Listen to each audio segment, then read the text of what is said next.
the ad is about to start. Oh, here goes.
Hello everybody and welcome on in.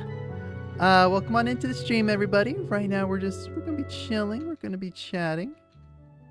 But let me try to get some better music. Cause this, don't get me wrong, it is very pretty music, but it's just kind of how should I say it? It's not boring. It is somniferous. One of the few big words I do know. And Robert, we're doing pretty good. Doing good overall. How are you guys doing? How's your week or so been? Hey, check the title. Check the title. Chat to Sekiro. I didn't bury the lead. Even if you look at the channel category, it does say just chatting.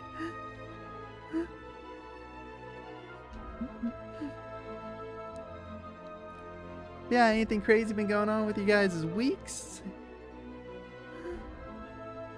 Yes, it looks like Melly doesn't read. It's something I've been trying to change with her, but she refuses. She prefers to stay on her phone.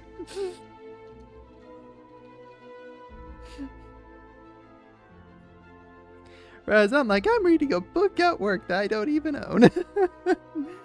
Because it gets so boring.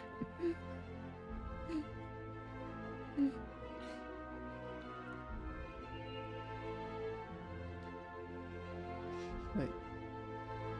So I'm watching Millie's ad and I'm just like, wait, is that Suki? Can't remember her name. I think it might be the actress who plays Suki. Suki.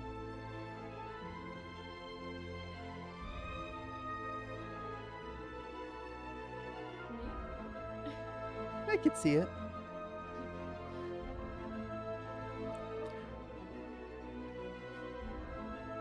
Okay, you got 10 more seconds, babe. You got 10 more seconds of your ad. No, not a food ad. Well, I mean, you could if you want to start making some rice. And since it's just chatting, I can eat while we do this.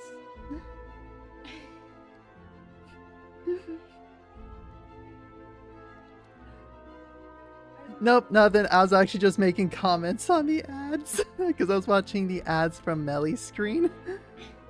So she's like, no, not a food ad. And so I was like, well, if you want to, since we're just chatting here for a little bit, we can, if you want to, make some food. And then that way I can eat while we just chat. Slowly getting there.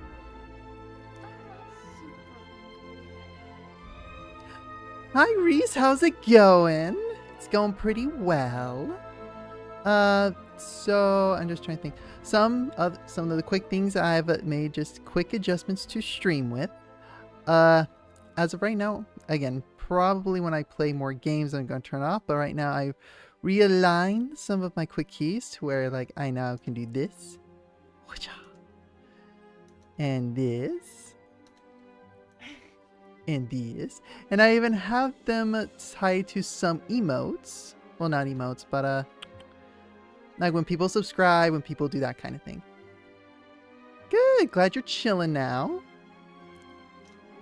You mean this little face? It just doesn't blink. I think that's the creepiest part. Is it just doesn't blink. Like I am currently blinking, and it does not blink. It's just cute as it stares into your soul. Wait. It just stares into your soul. It's just staring into your soul. Ew.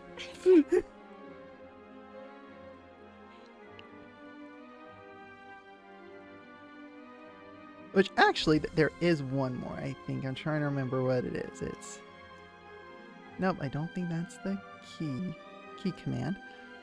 Oh, one second. Okay, gotta check this real quick, okay? 1 second. I gotta know what the quick key is for this one.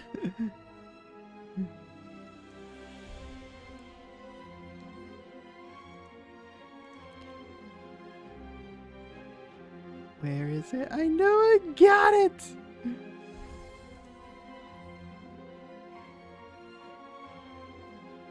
Is it? Oh, okay. Let me... Wait a minute.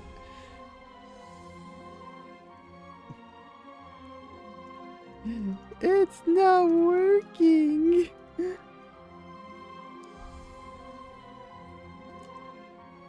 Let me try this. I'm trying things, guys. I'm still learning. Oh wait, I might. Okay, 1 second here.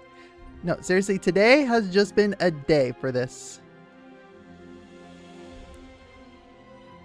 You see here. Reload microphone, reload texture, take screenshot. Toggle item scene. There we go. That's what we're wanting. So let me see here. It's still not working.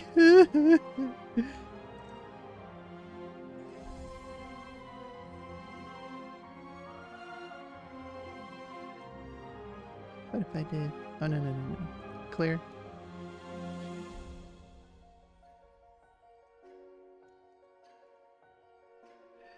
Oh, it's just not working. I'm sorry. I'm going to bring it back, guys. I'll just bring it back.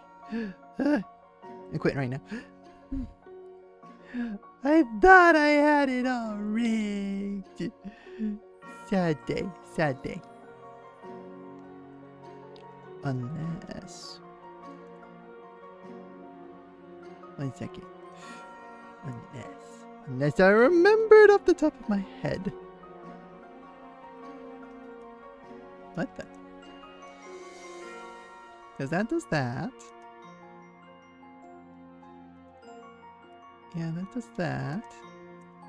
Again, I'm just triggering my wings. Oh well, I'll probably deal with it after stream. We're getting into the scuff. We're getting into... Now you know I'm a true streamer because I have all the scuff.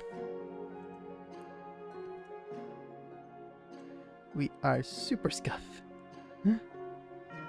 The scuff, not the stuff. But I do have some of the stuff.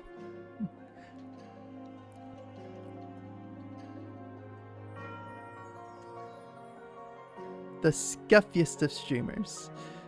I'm up there in the scuffiest streams. Okay, you know, I'm gonna... Because this is bugging me. I need to know. I need to know what's causing it.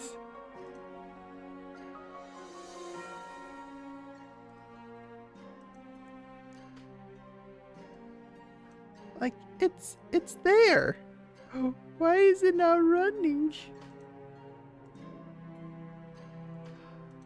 Oh, wait, no, that's not right.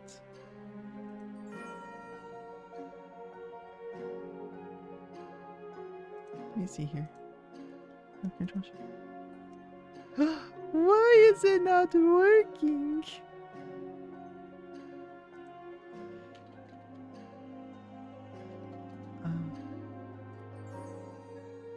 Okay.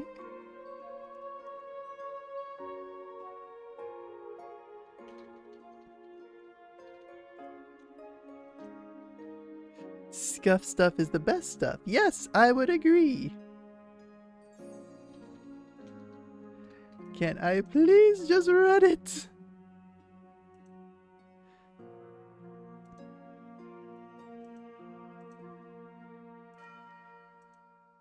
Okay, no, seriously, today has been... It's been a scene. Like, it's been a day.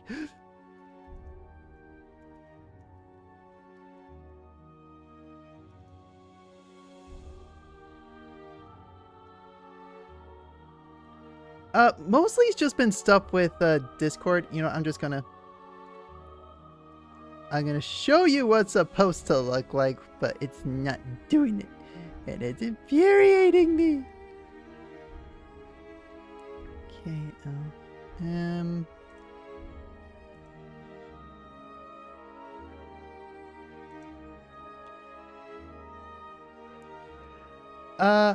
you know, we'll get into that kind of stuff here in a minute, but let me do this. We need to make that bigger. A lot bigger.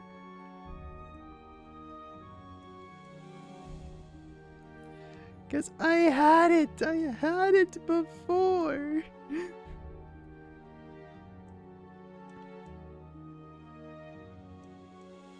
I think that's the most infuriating part, is I had it.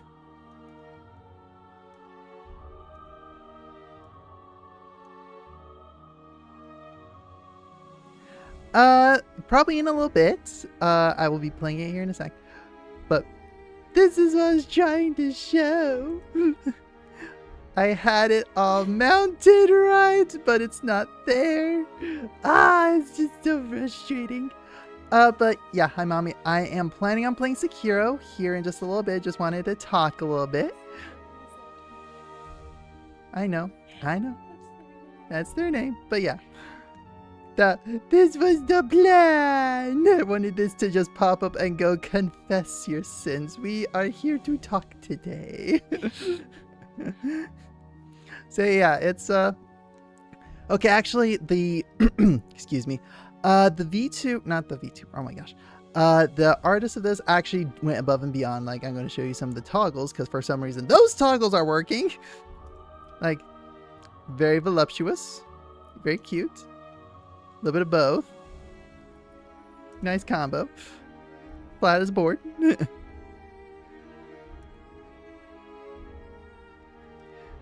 Gonna say, yeah, there's just like, and then like this is now where it's turning it as gov because it's just like you gotta toggle them. But yeah. Oh my gosh. Where's the right one? But yeah, it's got a lot of toggles, so oh, excuse me. Yeah, oh yeah. Oh my gosh. I got water, I got everything, but oh my gosh, just allergies. Allergies are killing me.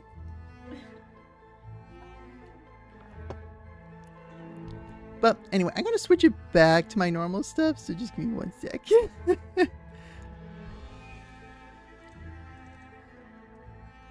Okay, here we go. Control. No, not that one. Not that one.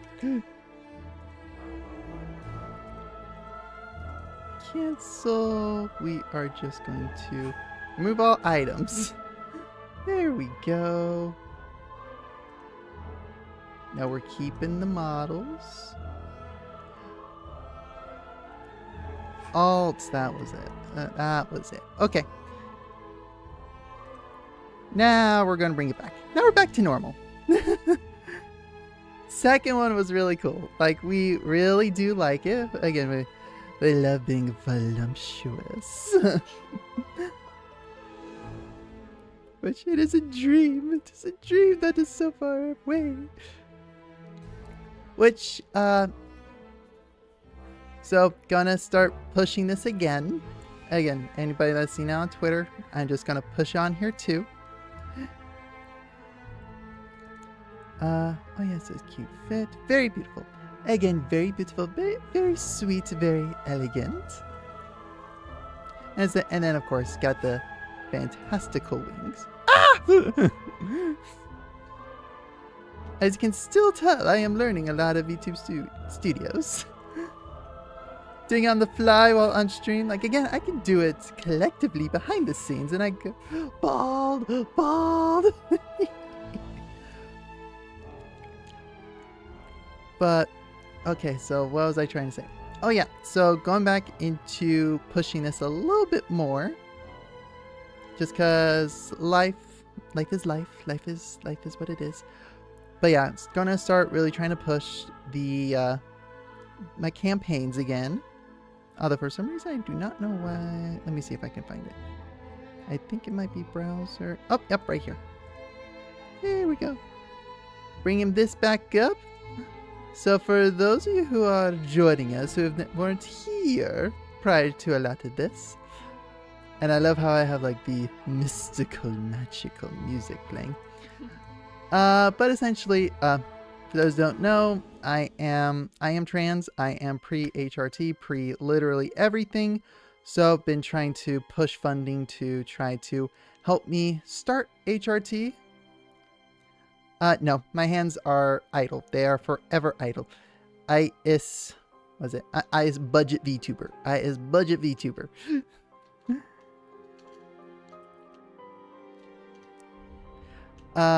But so again, wanting to just kind of, if you can donate, awesome. If not, there are commission ways. So that way, because again, if you want to donate money out of the goodness of your heart, fantastic. But I also do want to work for it in some way, shape or form.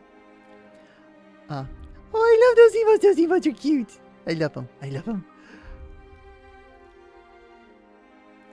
Oh, wait. If you use water, okay, I might have to look that up. So actually, that might be a good idea. I might just have like a general command for donate.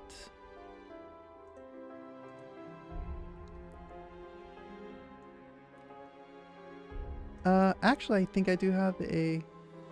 Yep, there we go. There's the Ko-Fi link. But again, just because... Okay, if you want to go make the rice, you can. Okay, so again, going all over the place here. To put it simply, the first step into this journey is want to be able to preserve the option to have kids. So that thing, the first step is cryopreservation. Again, our spawn. Potential spawns. So again, so that's cryopreservation. Want to make sure we at least have that before going on HRT. New donation from Robert. Oh, Holy moly. You. Thank you so much. Thank you so much. We are 43% the way to the goal. Thank you, thank you. Thank you, Robert. Really, really, really do appreciate it. And again, do you also have commissions? Do you have that kind of stuff too? But no, seriously, truly, truly appreciate it. So the first thing is, again, as I said, it's the cryopreservation, which when I first made the post on Twitter, I was like, oh yeah, no, it's $500. I was off by 100. It's closer to 600. It's $595. I just remember seeing the 5. I was like, oh yeah, 500. Yeah, no, it's $500.95. $595. I was like, oh, not quite. So actually, let me do this. Oh, that's the other thing. Okay, so actually, Robert, because of the donation, let me see if I can do at least this one. Because this is my feeling with it. It's just like, oh, thank you, thank you, thank you, thank you, thank you.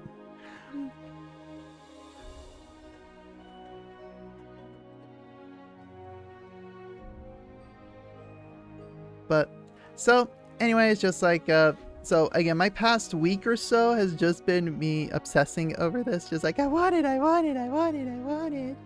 kind of deal. But this is where I still need to kind of take it one step at a time. How much? Yes, I do want to do this like ASAP.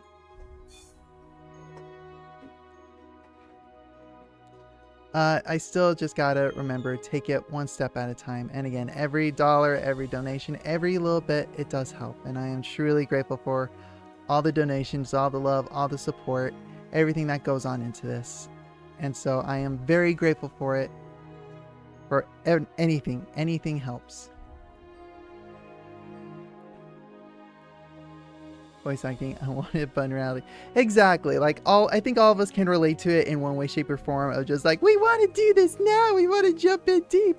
Like, cause okay, even like hypothetically, okay, wait, I did not mean to do that. Hypothetically, let's say, okay, I'm able to do like we got the money raised like right now. Let's say a magical whale popped in and just like, oh, I'll get you taken care of. Yes, because a Twitch term whale is somebody who spends a lot of money. They are big donators. So again, it's catching a whale. So that's what a whale is. Gotta figure out whom it would be first. Oh, okay, for the art one. Yeah, if you want to. Again, just, it goes in tiers. Like, again, first off would be a sketch. Like, that's a $25 ones, and then it will... Yeah, $25, and then the price increases like just for a sketch, then goes up to for a flat color, and then rendering. Like honestly, for a full render, it's gonna be close to around $100. Like I just want to be transparent about that as much as I can. Okay, because I'm not the best with the written word, even though I do some writing on the side, but I'm not the best with it. So again, I always do that. I do my best. I do my best. And I try to respond it quickly within a good time frame. I try to be on top of it for the commissions. But yeah, so back to what I was saying before my ADHD kicked in. Hypothetically, even if a whale came in, got it completely funded, it would be a month from that point. Because part of it, the part that might take the longest and why I'm like, okay, hurry, want to get to, I need like, the 595, and I think we're around, at this point, we're around the 420 mark is, oh my gosh, yeah, 420 mark is because the sperm banking, once we get the money, I can just throw it at it and get done. Yes, 420. I'll do the math here in a sec. So actually, I'll do that right now. Let me do calculator plus, let me just see what's in. I'm gonna say, yeah, and the ad is about to start. For me, I've always been transparent. I do everything I can to always be as transparent as possible. Which is why sometimes, like, again, if I ever get into some type of controversy over a tweet or something, it's because I probably said it wrong and I need to go online and then go live. Kind of like what Markiplier did. Wait a second. Did somebody subscribe? Oh, wait. Oh, no. I think I hit the wrong button. Oh, I know what I did. Okay, 1 second. You're going to get Ezra surprise for a hot minute.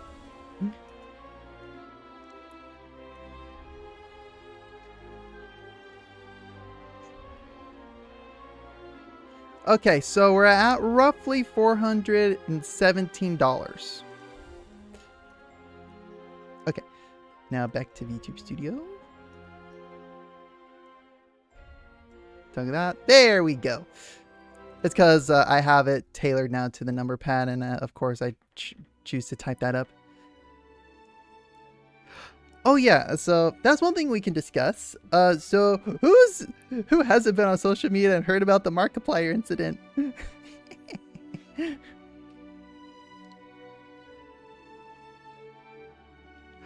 Okay, so about what? It hasn't even been a week. It's been like 4 or 5 days. About 4 or 5 days ago, Markiplier essentially. But since I just commented, I kind of need it. Oh no, dude! I completely understand, Robert. You're good. You're good.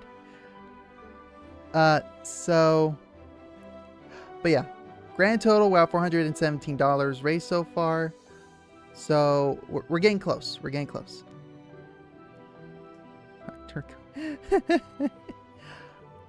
So again, with Markiplier, he released. Basically, he did a live stream, and in the live stream, he's like, "Okay, I'm going to confront the controversy. I'm going to finally take a stand on where I'm at because people are misconstruing it." Yada yada yada. Essentially, he explained his stance on AI and with artificial intelligence. Woo! Quick shout out. We have over 400 subscribers on YouTube. Yay! 100 more to go.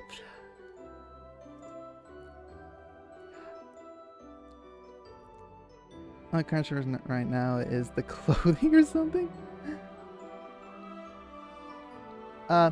So yeah, going back into it, essentially he made the stance, and what he did at the very end of the stream is he's promoting a company called Real Good AI, which a lot of people only saw the, actually, you know, I'm going to go to Twitter. I'll pull up the headline because I actually quote retweeted it.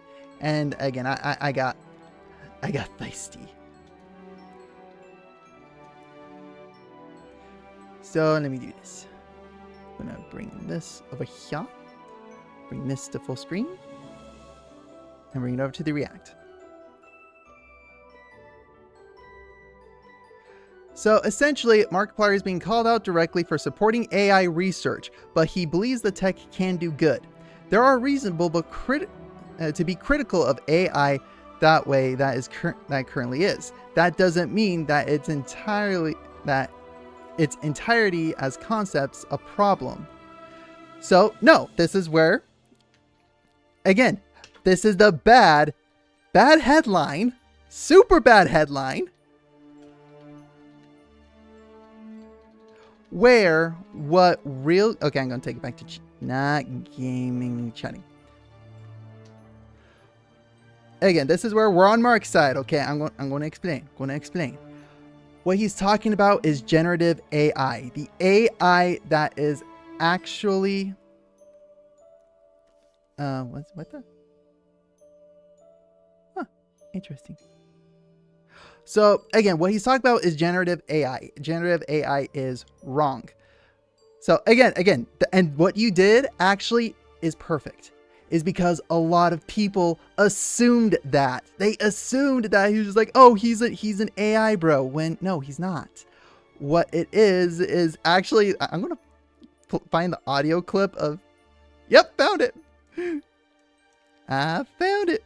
We're jacking it. That I was the first fucking person to be sounding the goddamn alarm that it was bad.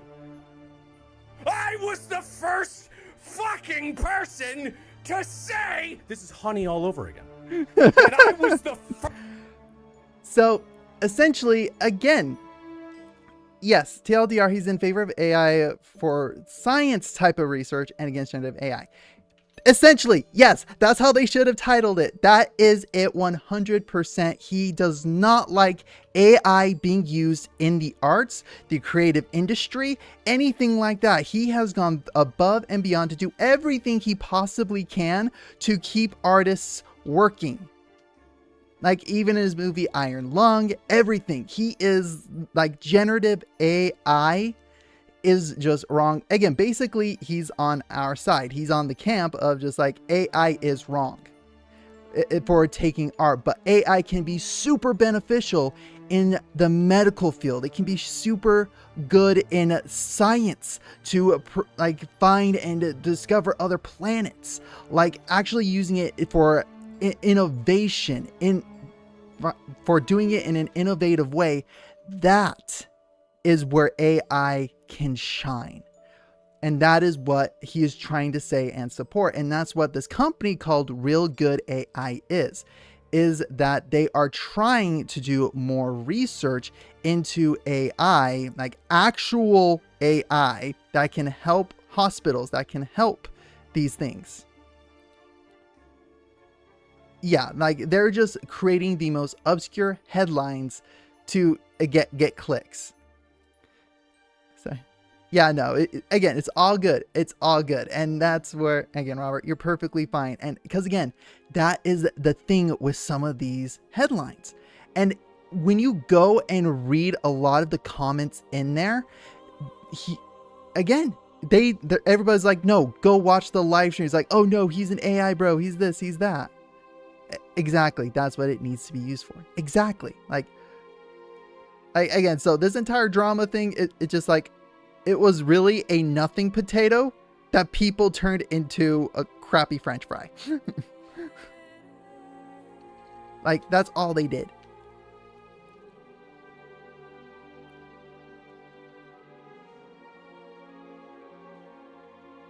I think I meant to say nothing burger. It was a turnip. It was a nothing turnip because there's nothing good you can get from a turnip. But no, he essentially came out and said, no, AI is the like, again, when it's these big tech corporations, and for him, he's throwing his money behind Real Good AI for, again, furthering those actual things AI can assist and help in so many ways, like the medical field, like scientific research, like for innovation, not for, oh, we're making a dog roll up a burrito for a Taco Bell ad. Needs used for exactly that. Correct. Forget the article, but like AI picked up on breast cancer at least a month before the doctors did. Do stuff like that. Exactly. That thing is, and honestly, that, again, But again, it's to the point where now generative AI is just now taking over. So when somebody says AI, they're like, oh, you mean the art stealing stuff? It's like, no! So there's between generative AI, which is the art stealers, the art thieves, all those kind of stuff.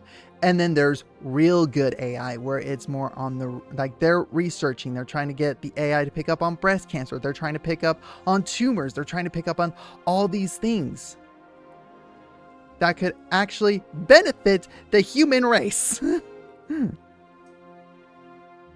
Not a cute puppy making a burrito. Oh yeah, the article. Because yeah, no, that was the headline I was showing you. It was this. It was the Markiplier being called out. Like, again, it was this. Oh wait, sorry, you're talking to Reese. My bad. See, I struggle with reading sometimes too.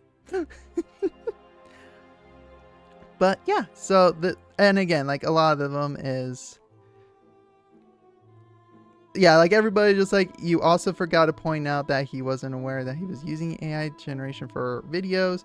People will call out anybody for anything. Everyone acting like AI is only for art. Again, like, now people are actually chiming with some based ones. Yeah, he's like, yep, AI for scientific research. Supporting AI like it's a misunderstood anime. Oh yeah, see, okay, now we're getting to the hot takes here. So like that one, society is pretty pathetic when you see article like this, and now people are going at him because of this. Like, again, it's just, I'm seeing both sides of this debate. The key is ethical guardrails, not abandoning innovation entirely. Which actually, that's even, like, Mark even referenced Nava. Nava is a voice acting agency that is very anti-AI, which is really cool. So anyway, that's my drama for the past week. Actually, that's even been a weekend where, again, I even posted on Twitter. Let me see if I can find my post. Yep, I said he is on our side. He states that AI is a tool, not a replacement.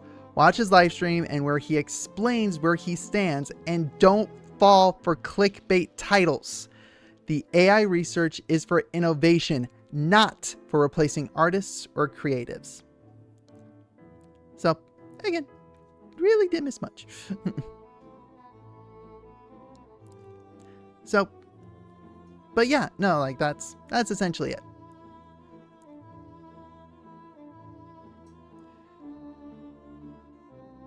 Like, all kinds of AI is types. Yes.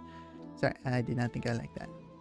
Yeah, it's not. It's just people read a headline and then they make a post. That's all it is. Like, there were literally people in those comment sections saying that, oh, Mark hates black people, essentially, just because, and they're just because he uses AI, and it's just like, wait, what? That makes no sense. Like, it's just like, the only sense that, like, they're trying to make is the main environmental issue that they have. The main environmental issue when it comes to AI, or specifically this generative AI, is that every single time you type in a prompt, it uses a ton of water, because the AI, the machines that are actually running these things, again, they need a ton of water to keep them cool.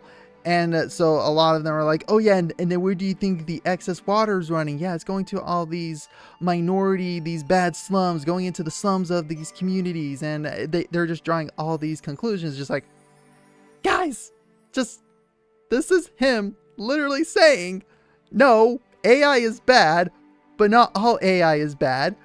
Generative AI, bad for environment, bad for this. So let's do some actual research and actually fund good research at Real Good AI. And then we can actually use AI for good things. Like, again, I swear, just people need to read and do research. I believe we're at a point where people are not doing their gosh dang research. Like, all of this could have been avoided if they did a little bit of research, if they watched his live stream.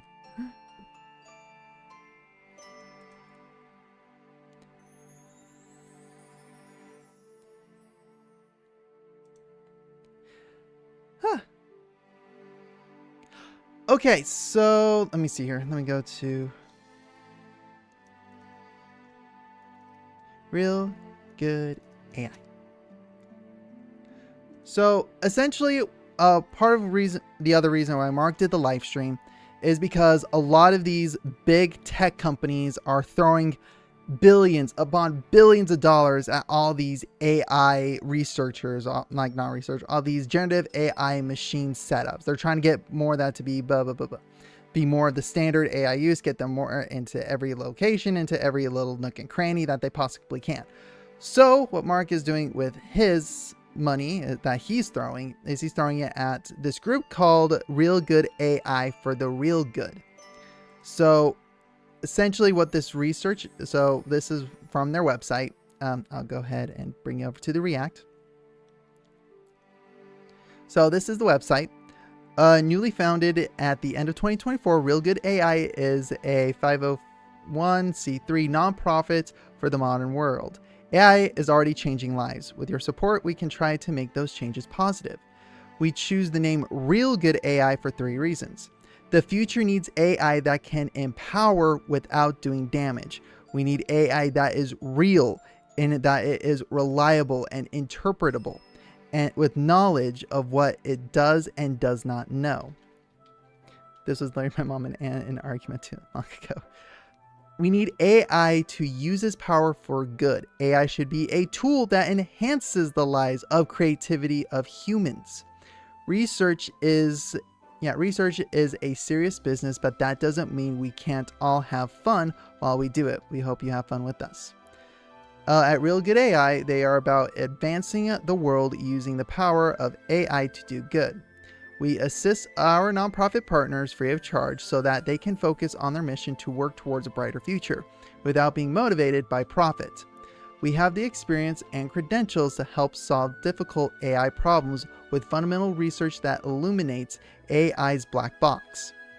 We strive to make sure everyone can get in on new technology in a positive and productive way, with practical advice on AI safety, privacy, and helpful information on emerging tools. We are not building an AI model, just shaking up the usual research game, encouraging diverse ideas, and most importantly, having a blast while making sure the future of AI is real good. Real Good AI was founded by scientists and creators to celebrate science and computing in a way that protects and emboldens creativity. At our core, we value the human spirit and the creation that comes from it. We see AI as a tool that can help with remedial tasks and not a replacement for the things that make us human. We're doing real science to do real good for the world. If you believe in science exploration that doesn't destroy the environment, displace impoverished communities, lead to the loss of livelihoods, research that is accurate and ethical, and art that is made by humans, not machines. You'll find we have a lot in common. As an organization focused on the human experience, we want to celebrate the AI wins that improve everyday life, but in a conscientious and equitable way. So, again, that's their mission statement. It is essentially to make sure that the AI that is being used is real good. It's not using it for, to create, to take people out of jobs. Which, that is what Mark was advocating for. Which, 1000% in agreement.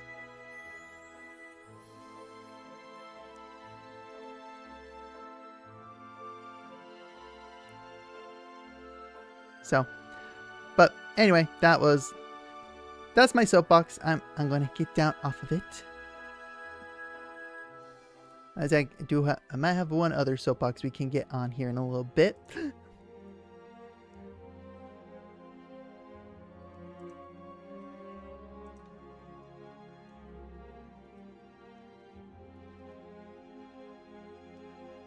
Let me do this.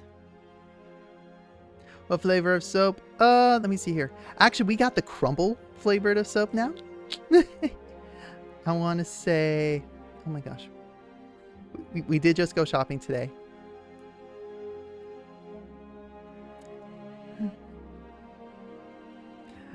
I like to listen to your soapboxes.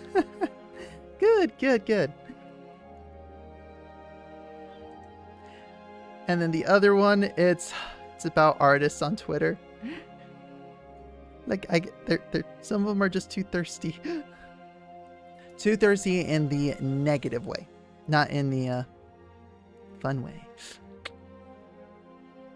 Oh my gosh, what the heck is going on? I thought I could wink. There we go. And not in the fun way.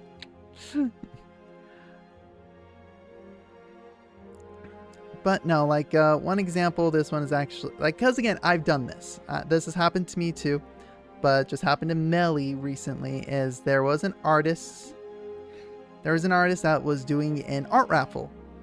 And so, and they're like, okay, yeah, if you want to do this, send me a DM with your reference, or you can leave a post below. So Melly DM'd them saying, hey, this is what I'm wanting if potentially I won the art raffle. And they started turning around and trying to sell her their art. Like in the DMs, they started turning around and selling it to her. Like, and it wasn't even that, just like, they're like, oh, do you have a VTuber model? She's like, yeah, I got a VTuber model. How much did you pay for it? So she's like, that's kind of a weird question, but I paid this much. Like, oh, you paid too much. Like, mine is more affordable. Like, it's just like, no, don't do that. That's a no-no. That's a huge no-no. Honestly, it's to the point where, like, there are a couple rules in life, okay? There's a couple of things that, and this will probably turn into a meme. Never ask a woman about her weight. Never ask a man about his height. And never ask a VTuber how much they spent on making their VTuber. Their VTuber.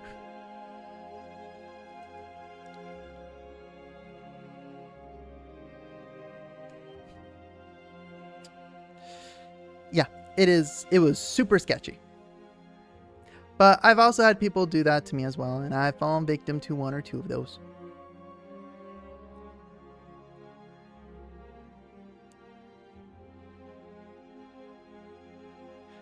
Bruh, big no. Got a few teams solicited. Oh, speaking of bots. Oh, laugh at the bots.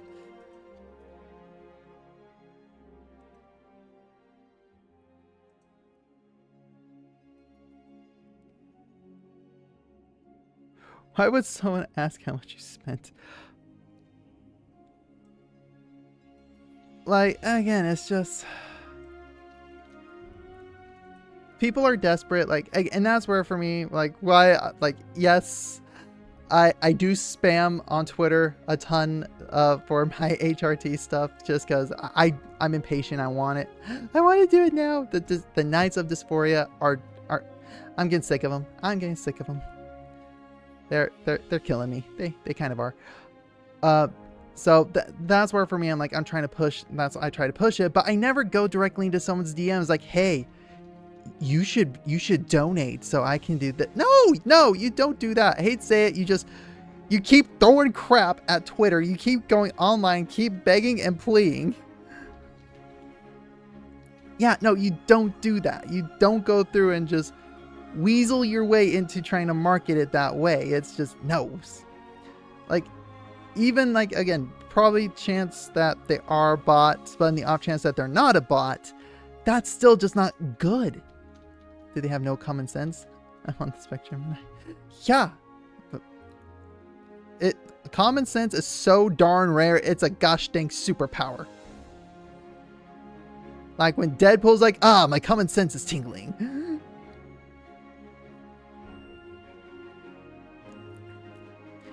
like, again, so for me, it's just like, yeah, I'm trying to work for it. I'm trying to go, okay, you know what? If you want to donate, awesome, fantastic. I love it. Like, I would greatly appreciate anything you can do to donate, to help the cause grow, etc., etc. I'm not going directly to people saying, hey, commission me. I will keep throwing on Twitter saying, hey, I have commissions open, wink, wink, nudge, nudge. The money is going to my HRT fund. It's going to help me transition. It's going to help me finally live the authentic life that I've been dying for. But I don't say that to people's DMs.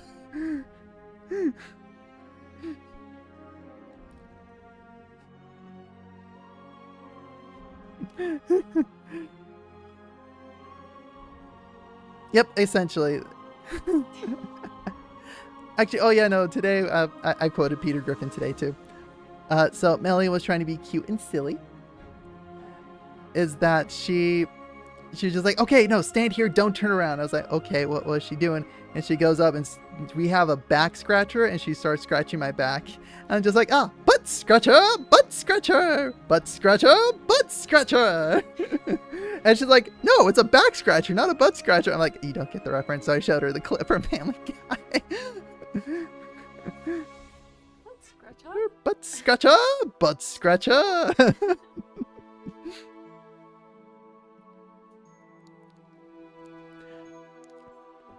But so probably after eat dinner, I will jump over to Sekiro. So, but yeah, that was just kind of the pain in the butt part. But no, again, promote. You're dead. Will revive. Clear. Oh, actually, there's one thing. Okay, we will react to this on stream just because I've been told to check it out. I have not. My coworkers have been telling me to check it out. I need to. It is a trailer for a video game. Battlefield 6. So, okay, yeah, it came out about 4 days ago. So, we will watch and react to it live here. Let me go ahead. Do this. Go back to OBS. Do this.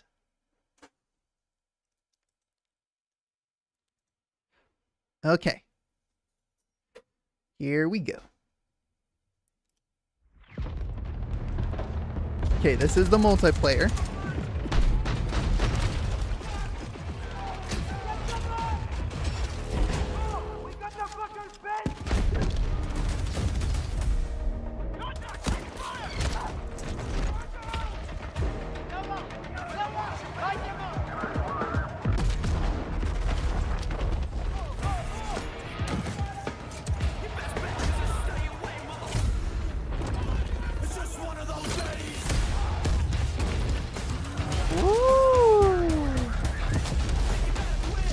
Okay, this feels like Battlefield 4 again.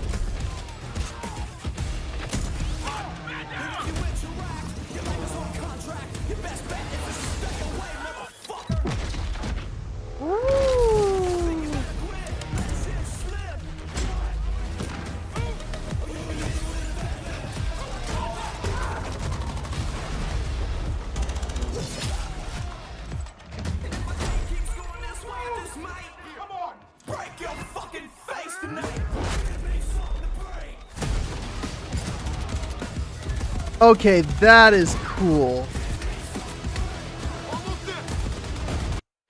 Okay, so real quick, I think Battlefield 5 came out a while ago. Let me look that up real quick. Want a drink? Sure. Which drink? Actually, I'll take some of the lemonade. Okay. So Battlefield 5, yeah, it was Battlefield 5, but it was like back in it was more like a World War II kind of thing.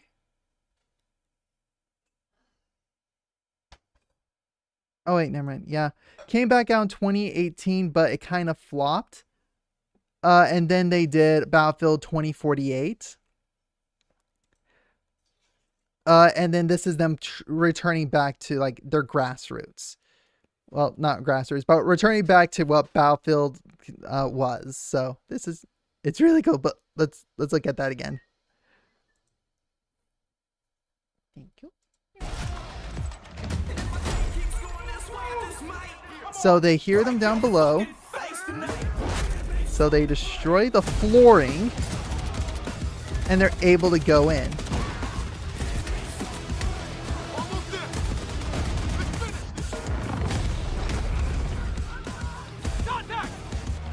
Oh, okay, this is what my boss was telling me. Oh, copy goes. Okay, maybe something else.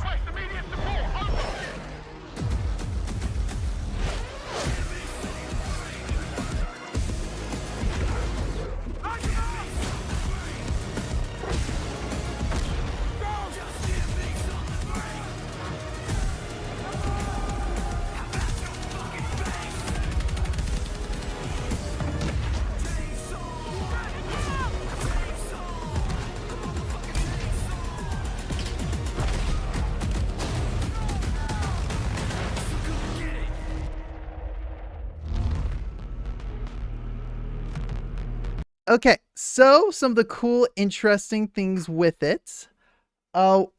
Again, the entire map can change in a heartbeat. Like in Battlefield 4, The ad is about there to were. start. Oh, here it goes. Oh, wait a sec. In Battlefield 4, there were a couple of like key buildings like that could be destroyed, but it's like once they were destroyed, it was kind of like the same kind of destruction.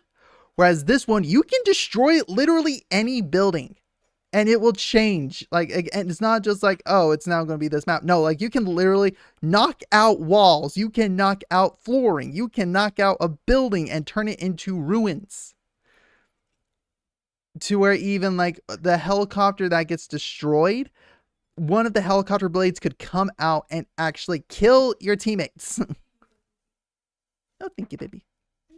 So that's what, again, my manager was telling me about Battlefield 6. So wanted to kind of take a look at it, but oh my gosh, that is cool that you can actually like go, they're down below, bring in the hammer.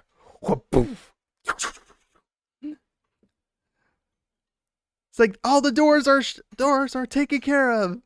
Like, but they haven't taken care of the ceiling. Ah! So, okay, I'm going to quickly grab my dinner. I will be right back. So let me go ahead. I'm going to bring it. I'll bring it over to BRB. Going to get the music going here in just 1 second. If I can find. Oh, here it is. Okay, I will be back here in just 1 second, guys.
Okay, we are back.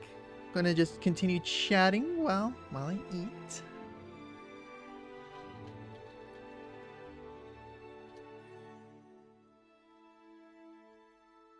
But yeah, so that's kind of been what's going on. Just really trying to push for the HRT stuff right now, just because some of the dysphoria has been. Oh, what we're munching on is it's a little dish we call chili and rice. Very simple, very straightforward. Get a can of chili, cook up some rice, put some chili over that rice, and we put some cheese on top of that, and that's it. Pretty simple, pretty straightforward.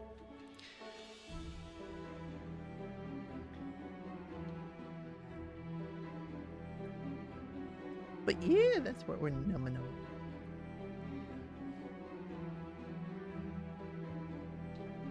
Yeah, let me move some stuff around on my desk so that way I can do this a little bit better. A little bit more elegantly.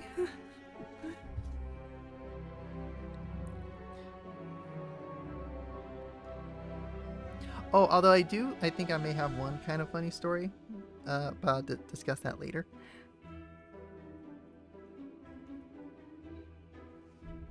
Okay, give me one second.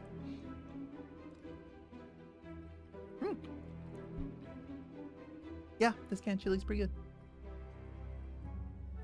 We're trying a new brand.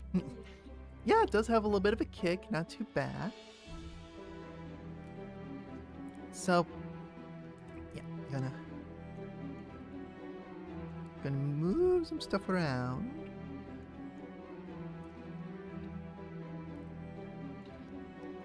Okay, so again, yeah, dysphoria has been getting pretty bad for the past week or so.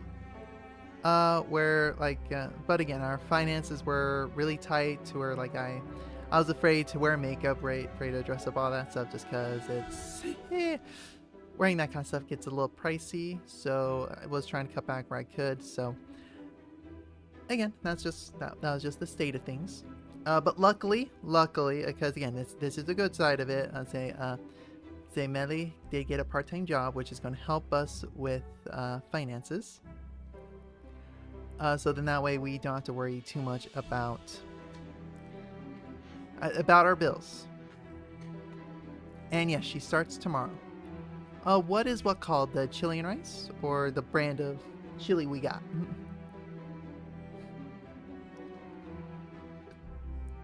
Yay! But yeah, no, anybody that's gone through dysphoria knows it sucks. It sucks so hard. And again, one part of me feels really bad. Oh yeah, Millie starts her new job. Okay, so this is the cool thing with at least my work. There are, me included, four queer individuals. And one of them, again, a little bit more further along in the transition pipeline than me. Actually, two of them. Both of them are a little bit further, but one of them, again, not gonna say her name, just because I don't know whether wants anonymity or not. Yeah, this is good. But no, like honestly, she has been a great support in a lot of regards. Like one of the days where I was just like, I was feeling it worse and I had to go to work. I was just like, I don't have time to do makeup. I don't have this energy. I don't have to do this. She still calls me girl. She still calls me all those kinds of things. Still addresses me in the feminine manner. And for him, I'm just like, thank you. I never, and this is where I feel bad. I was like, I never really got to thank her for it. Is thank you. Oh, no. Again, she's still working there. It's just like we get busy and I'm just like, oh, I mean to thank you. So next time I see her, I'm just like, I need to just pull her as I go. I just want to say, thank you. Thank you for all the support. Thank you for all of these things. It does mean a lot, because it does mean a lot. I just feel so bad. May I ask what it is ads are currently running? Oh, okay. So you mean Millie's job? May I ask what it is ads are currently playing? Can't hear me. Oh, again, I was talking about something else. So I'll wait till Robert's back. I'm gonna steal another bite of my delicious chili. Or you can type it, whatever.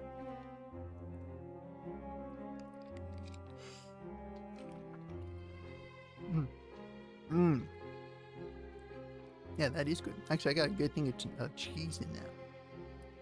Yeah, it's really good. Yeah, with the cheese, it is fantastic.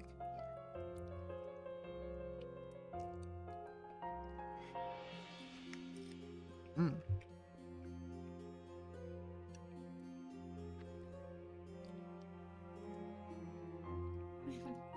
Oh, it just not really. Yes, it was Melly Jobs. Okay. But nonetheless, that's kind of been that.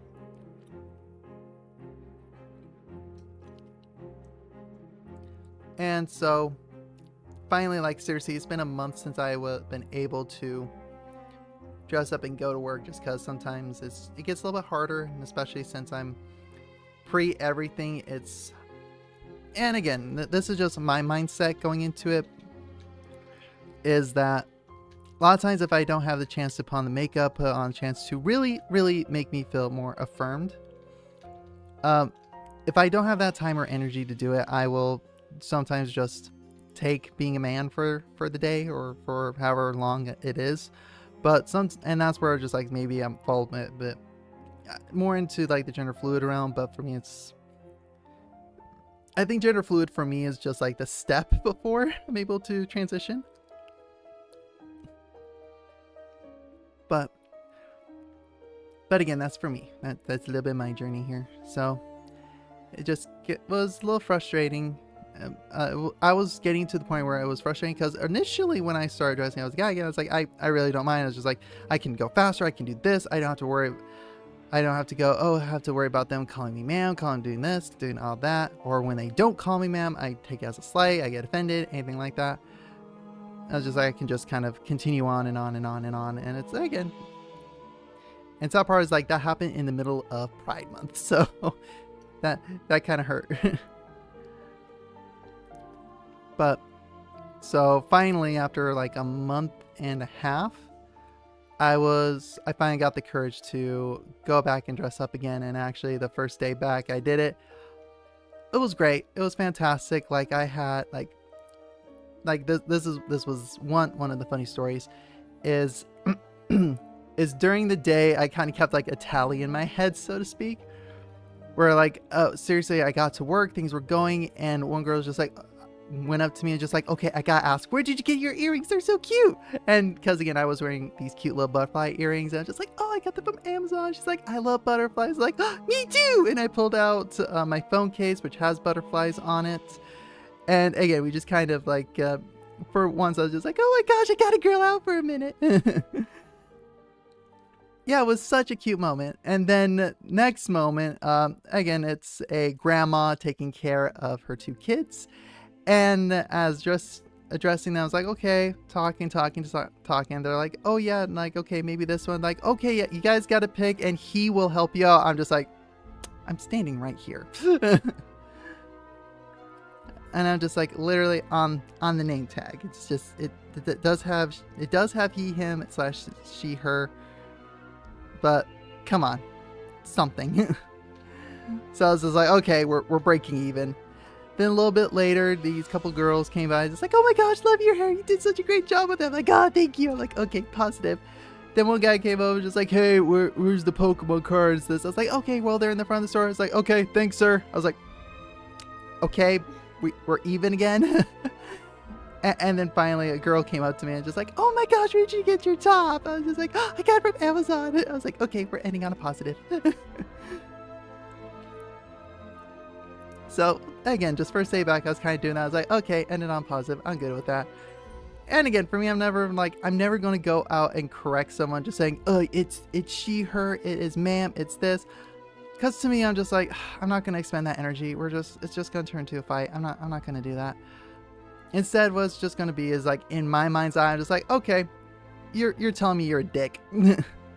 Or you're a jerk, or you're not someone I really want to socialize with. So best of luck. I can still be nice to you. I can still be a pure gem, and you can, yep. Essentially, again, the dude was like, I want to say like maybe 22. He was in his young 20s. So maybe a YouTube scalper or something. Which actually, that's why we have the Pokemon cards up front. Like, you have to go through customer service to get the Pokemon cards.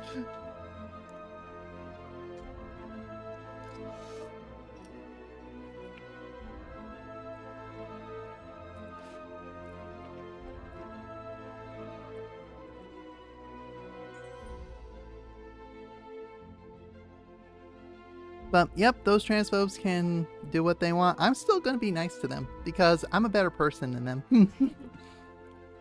Because I can rise above their insults.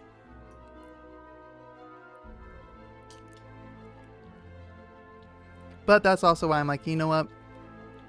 Instead of me just going, they have to accept me even when I'm like this, it's more like, okay, well, I was behind the register. So they had like a good table between us. But even still, at my local Target, you have to wait in line. Again, since I'm back in the tech section, again, it doesn't, I'm back in tech, so it's just more like, okay, gotta usher them. Exactly. I will always be the bigger person. They can call me he, him, dude, sir, whatever. But for me, I'm more trying to take it as like, you know what? I need personally, because again, this is where I think all of us, especially in the trans community, we do have a little bit of internalized transphobia in one way, shape, or form. Because I know I do. Again, I'm big enough to admit it. It's just there are some things I'm just like, oh no, I shouldn't do that. Oh no, this is how it needs to be. When no, that's not the case. Everybody's different. Everybody has their own journey. Everybody has their own things of doing things. And so for me, I'm like, you know what? I need to try and make steps and try new things, embrace new things. And one of the things that I personally struggle with is the voice. Can confirm the internal. Yeah, like all of us. We all have it just because for years, we have fought it off. It's like, we're trying to be normal. We're trying to fit in. It's our survival. It was how we survived. Yeah, internalized transphobia. It's where, like, okay, I'll give you an example because this was me in high school as not a good person. This was me being no good. Me being a degenerate high school boy. Okay, I lived in Oregon, and there was actually somebody who was trans. Like, again, but this was, I'm gonna also date it. This was back in like 2010, 2012. To where gays were just starting to get accepted, like starting to be the norm. So to have somebody go, like we had just one guy, again, I should say girl. We had one girl who, again, she was coming to school fully dressed in femme herself, but again, still looked a little masculine, had some meat on her bones, okay? She was a bigger girl, okay. And so, again, a lot of us kind of were like, okay, avoid her. Just because we're like, oh, that's weird, that's that. And again, I was like, at the time, again, it was 2010, okay? It was around that time. Now, like, and again, and for me, one part of me was always like, was I even able, would I be brave enough to do something like that? Because that was insane to me. It was just like someone was really going to go to school like that. For me, I was like, I'm already cross-dressing in the closet here. I'm like, I was in my closet, having a good time doing a fashion show, okay? So to see somebody out there actually doing it was just like, wait, what? Yes, I was very secretly jealous, but I was jealous in the regards that they were brave enough to go out and do it. But again, I stayed in the closet because the amount of ridicule I would have received at the time would have been hard. So, sorry, I was 5th grade, kind of 6th. I know, I'm old. I am old. I graduated in 2013, okay?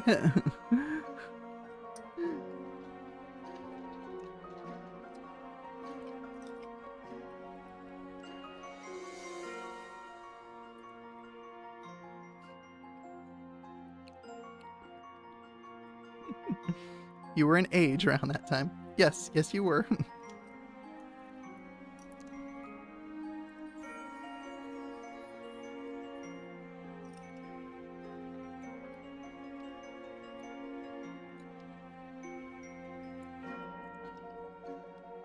It's crazy to think that was 15 years ago. Actually, I'm gonna make it even harder. Hey now, not that old. Graduated like 2 years after. No, okay, I'm gonna make everybody feel a little old here. So, next year in 2026, people who were born in 2010 are going to be able to drive.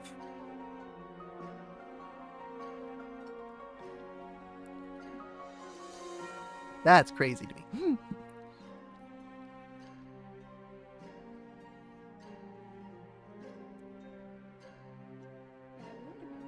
Yeah, I really like it too. Good thing we got 2 cans of it. Would you say you like it more than Yeah, because I'm not getting like any of the heartburn stuff. that's good. Was it around the same price? I don't think they have that kind of. No, not Winco. Yeah. I think it was a 2-cent difference. Let's get this one. Oh yeah.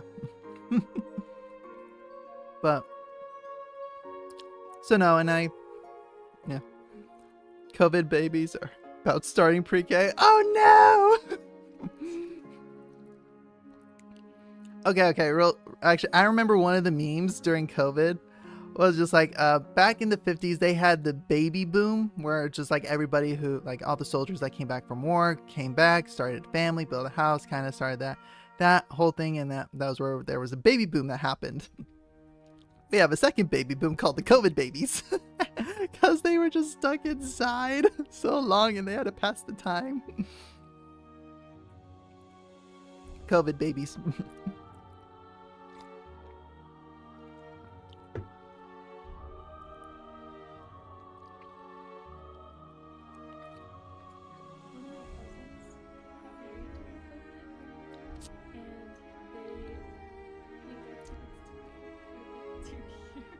Oh dang, that is rough.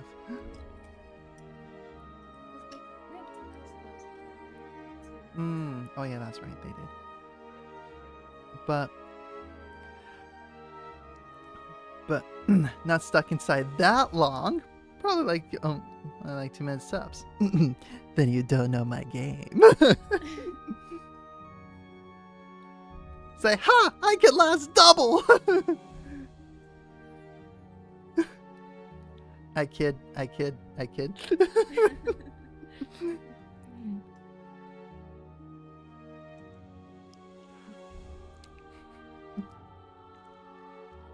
No, just saying, everybody was stuck inside, so they got busy.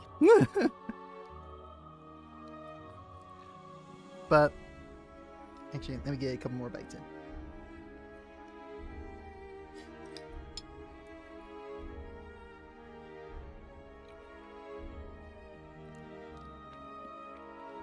The 3DS is 14 years old? Ah! Oh no. Am I gonna look this up?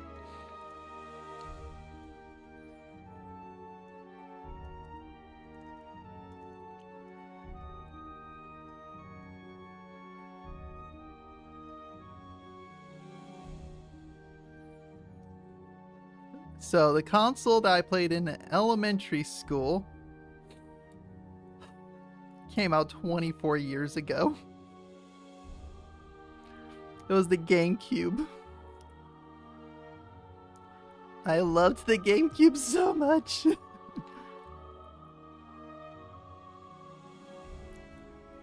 GameCube came out November 18th, 2001. So it's almost 24 years old.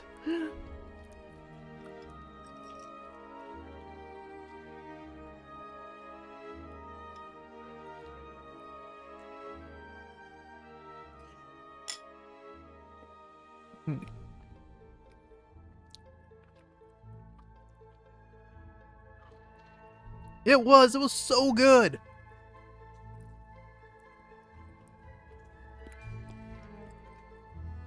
Like, I remember being 8 years old playing GameCube and Xbox.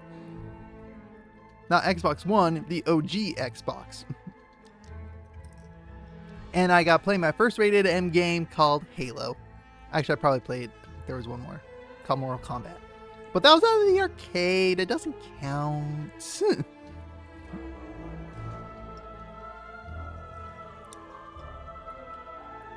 Temporary girl. Anything older than 20 is vintage. GameCube is vintage? Nah! Although, okay, so I had guinea pigs. And they would chew through the GameCube controllers so fast. They had so many good games. Like Double Dash. I remember one of the games I was one franchise I was super obsessed with was Bionicles. And when they did the Mask of Light movie, they had a GameCube Mask of Light video game that I loved.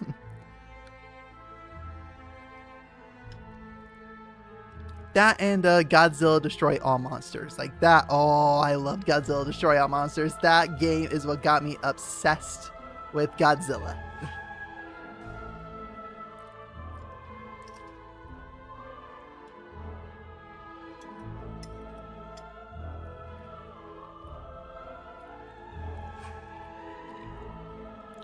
Resident Evil 4, that was a good one.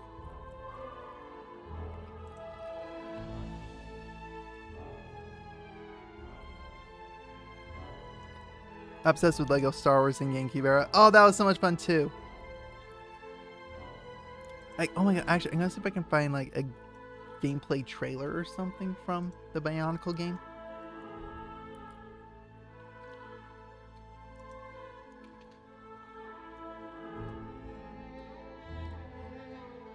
Bionicle Mask of Light video game.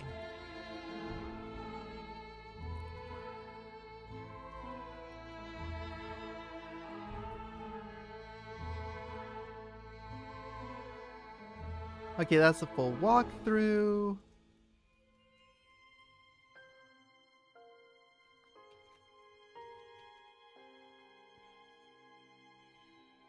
I'm just gonna see if I can do trailer.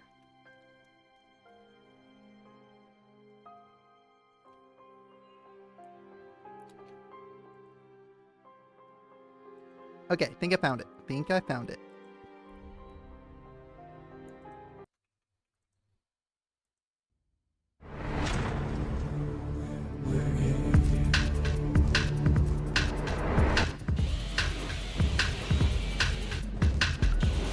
Yeah, look at how bad the graphics are.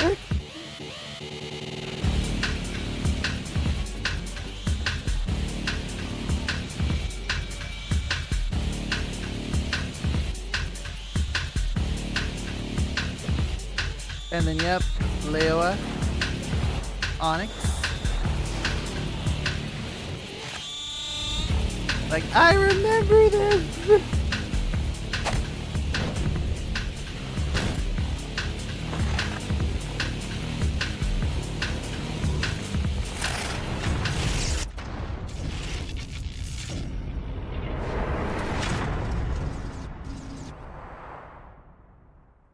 That released in October 2003? Ah! Hey, Danny, welcome on in. How's it going? Sam just finishing up some dinner. Dinner and chatting.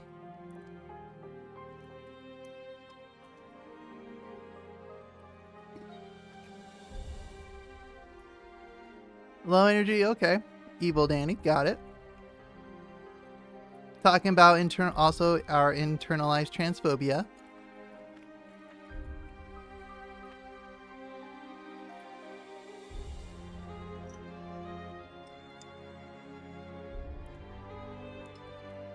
(2003), the same year as The Room. The Room.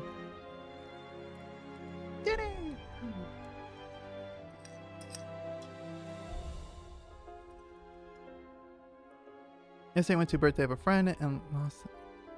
What? I am so sorry, Danny. Okay, I'm just gonna say, I hope lost it in the way of just like you two aren't like really friends anymore, and not that they died.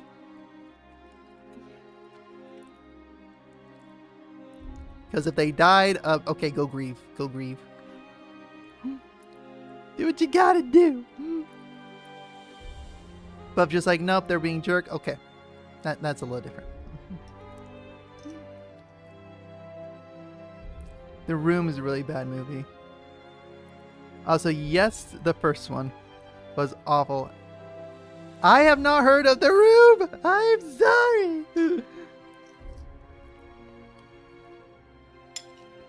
What genre movie is it? If it's a horror film, that's probably why.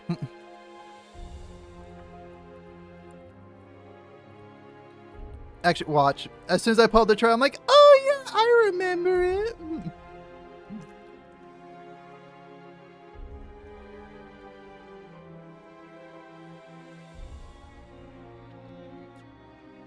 I have not seen it. Nope, not at all. I can say it for sure. I have never heard of this movie. It's a drama, okay.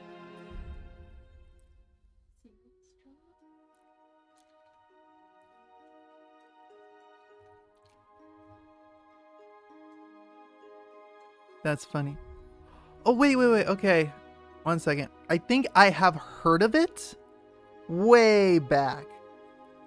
Where, actually, that story ties into the other story I was going to kind of tell. That was kind of funny.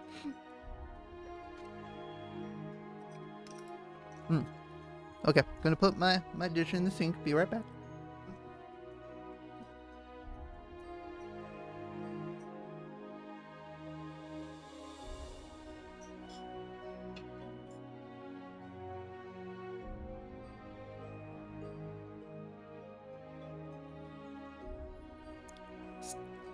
Stella! Okay,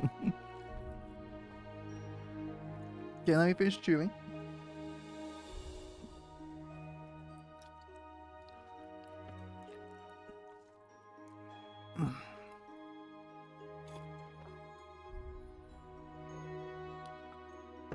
Okay, the reason why I think I may have heard of The Room is because the person I dated before, Melly, was a very big film buff.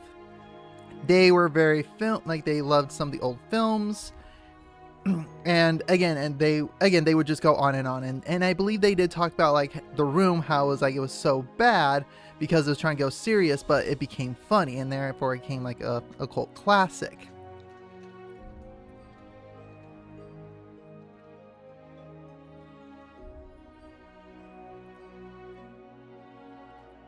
Which, I say, am I on the right page of that, or am I way off? It's like they tried to go so serious that it was funny.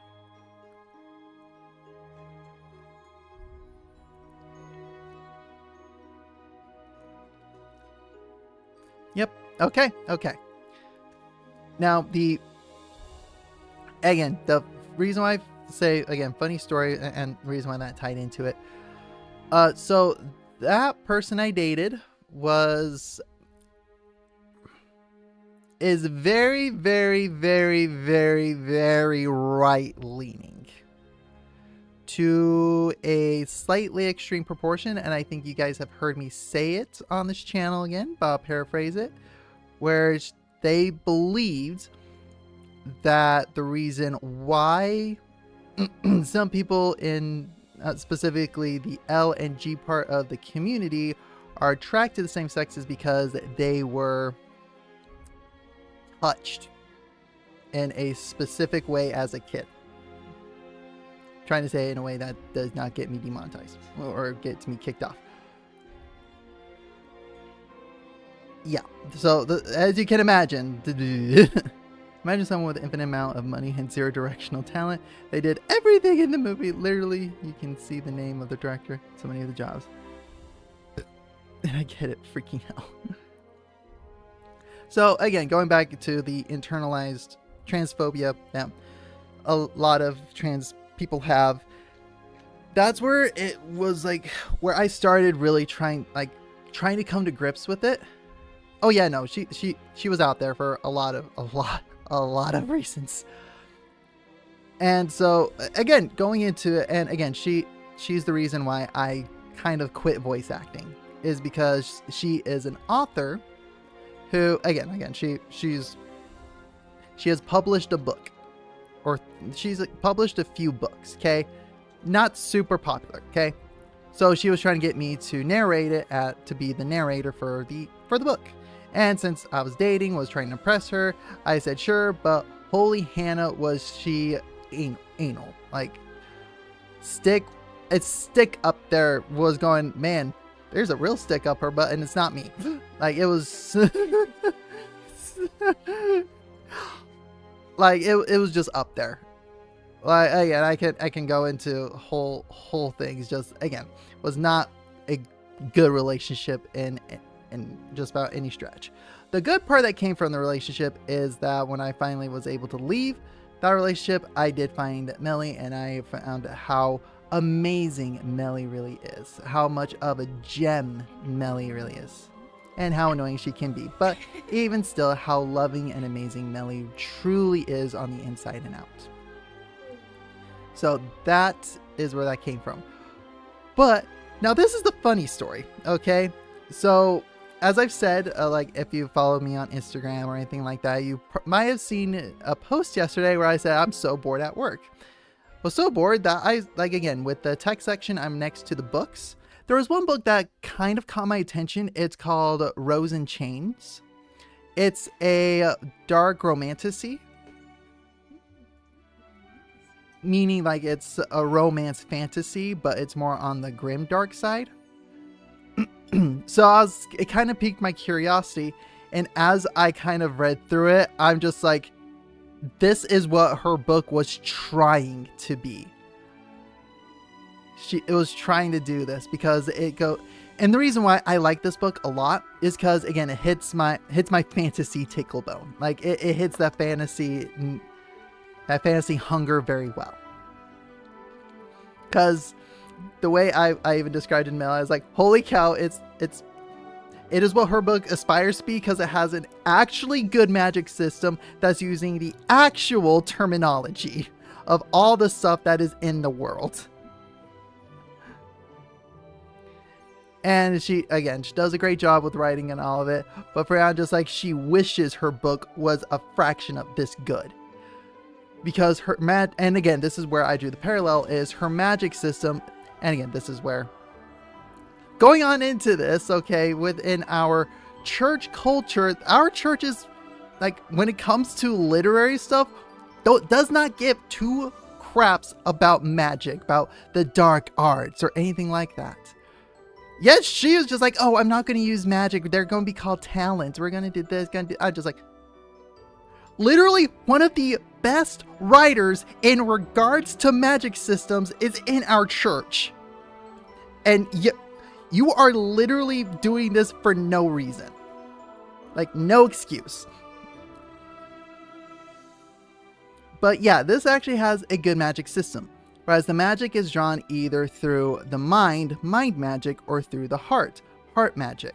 The main difference between the two, mind magic is very, like, it's not like super potent. So I assume she didn't get any notes. I will tell you that story in a minute. So let me go back to, so yeah. So within this book, there's the two magic systems, or it's the same magic system, but two ways to tap into it. The mind magic, it's not like super strong, but you can do it for a longer period of time. Whereas heart magic is a lot stronger, but it wears you out quicker. So they would use familiars to help. The familiars would be the fuel for some of the magic, or just that kind of stuff. And so now the story of this book is, so this way you guys can go read it if you want, is the main character following, she essentially gets captured. The basic story is that basically there was the prophecy that this chosen one will come and unite the two kingdoms in all one great order, and peace will be brought to the land. And they believed it to be the main character's brother. So the book starts off with the brother going out to the battle lines, and she's waiting back in the castle, and he dies. So, and again, that's even in the book summary. Okay, that's not spoilers. Okay, that's in the book summary in the fold. Okay, is then she gets captured by the invading army and is sold.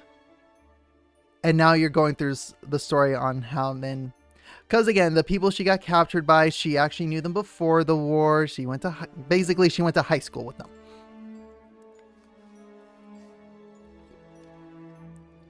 So again, that's a little bit, that's what piqued my curiosity in the book. I'm just like, I'm curious how this will turn out. So that's why I started reading the book, and then I just got hooked, and I read through like a quarter of the book within 2 days. I am about halfway through the book, and I read 2 chapters of it at work because it was so slow. So now onto the author on the comment of I assume she didn't get any notes or constructive criticism positively. Oh, we had a full fight from one little critique, and it was so dumb. I'm just like, really? This is the hill you're gonna die on? Okay, so in the book, one of the characters is lacing up a piece of armor on their arm. Okay? They're lacing it up, and in the book, it's like lacing up his arm guard. I'm just like, arm guard, what? Do you mean his bracer? Like, again, I didn't approach it that way, but when I was reading, I was like, does she mean bracer? Is that what she's referring to? So anyway, the next day we are going, we kind of go on a date. We go to my gym, aka was a rock climbing gym. So like we were do boulder and kind of have some fun that way. And she's like, oh yeah, so you've been reading the book. What do you think so far? I was like, oh yeah, it's okay. It's pretty good so far. It's the story is interesting, but some of the terminology I think is just not accurate. She's like, what do you mean? I was like, well, you refer to arm guard. It's called a bracer. Like, did you just not know that it's called a bracer or something? And good criminy, you thought I insulted her mother. She's like, well, I chose that word because, again, I'm trying to appeal to a younger audience. To which my retort was, well, then at least when I'm reading a book, if there's a word I don't know, I look it up, because that's one of the beautiful parts about reading is it can increase your vocabulary. Especially as a kid, I would go through and look it up. And she just kept on honing in, just like, well, it already is as it is. I'm not going to go through and change it. I'm just like, and finally, I was just like, fine, do what you want. I really don't care. It's just, yeah, it was like so bad. She's just going like, well, I didn't know what the name was at the time, and it's too late now to change it. I was just like, it's an edit. Like, it is a simple edit. Go from arm guard to bracer. I think in Microsoft Word, you can actually word search arm guard, and then it will bring up all the instances where it has arm guard, and then you can change it to bracer. Check. Yes, I do have decent posture right now. Exactly. And she asked me for my opinion, and I gave it to her. And then I finished the book. I'm like, okay, I got a list. Yeah, I think she was expecting me to go, oh my gosh, the writing is so amazing. It is the top tier. Well, no, it's like, for a first book, it's decent. And the main thing that she did that just irked me. And again, I get a lot of people, they do, I will use South Park as an example, that they use characters from real life and put them in those worlds. It's just like hers was like a bad isekai. Like that didn't know any of the anime isekai tropes, if that makes sense. Because essentially the plot of her story is that a group of kids from Earth, like I'm talking like they get abducted, like they, okay, yeah, I'll explain how they went over into like the scene where they went over to the next world. But yeah, a group of friends get transported to another world, and in this other world, it is full-fledged civil war, whereas the king, the heir, is running from the invading army.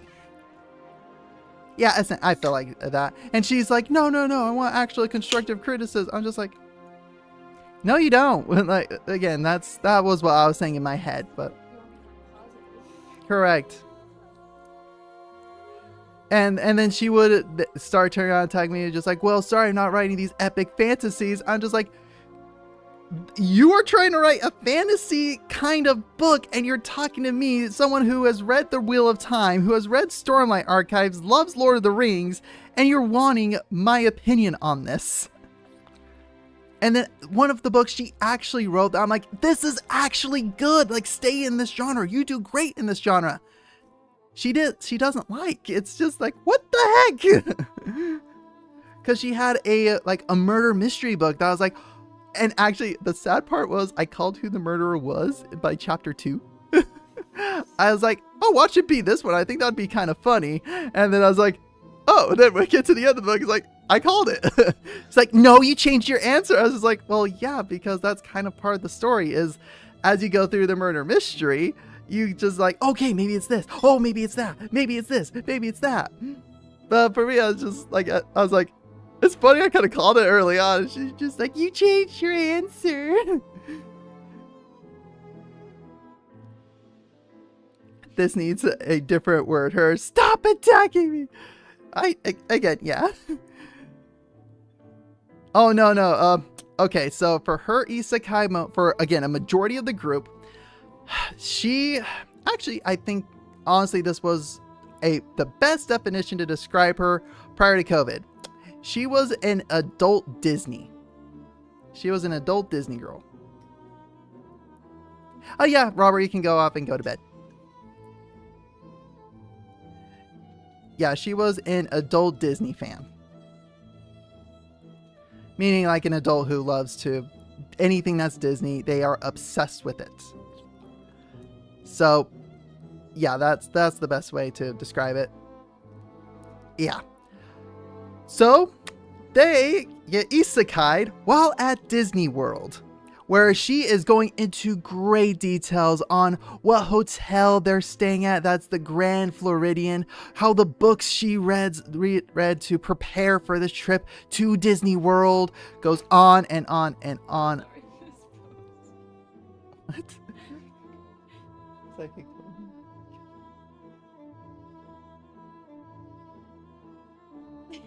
Interesting. Okay. Yeah. Yeah, that's kind of interesting. But anyway, yeah, she was just so obsessed with, yeah, good night, Robert. Hope you have a good night. You have good rest. She was just so obsessed with Disney. I'm just like, this comes off more as like a Disney fanfic kind of thing. It's just kind of like getting that vibe. Just because, again, like my sister is a little bit of a Disney adult, like, but again, what she did instead was she turned it into her major.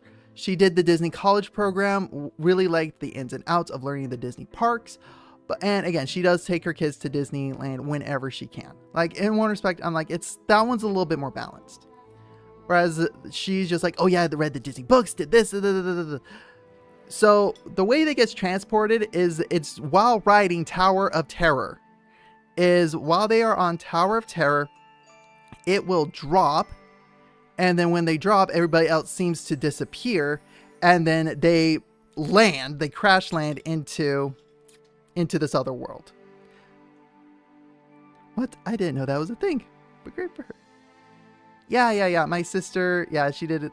Again, Disney did a Disney college program where like you could go and work at some of the parks as part of an internship or kind of part of a job. So again, like the Disney internship program is really good for like, again, she majored in travel and tourism. So that's where that whole thing made perfect sense. Like she wanted to like work at expos and all that kind of stuff, which is kind of funny because she doesn't do that at all right now. But then again, I'm not really doing that many audio engineering stuff. I just do streaming kind of stuff. But again, it's kind of in the same vein.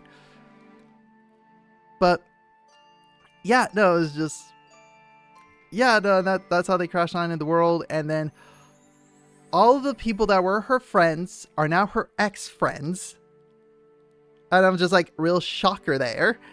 And even the love interest in it, I'm just like, I don't fit any of these. Just like, oh yeah, no, essentially it was her ex-husband. Like, it was just like, honestly, COVID made me red flag blind. I was blind to all those red flags. You're being the best girl ever. I'm doing my best.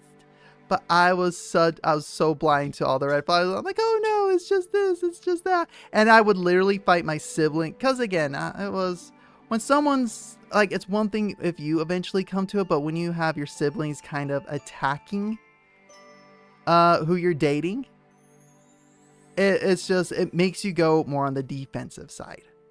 So that's essentially it. Yep, I was wearing red tinted glasses. That is it to the T.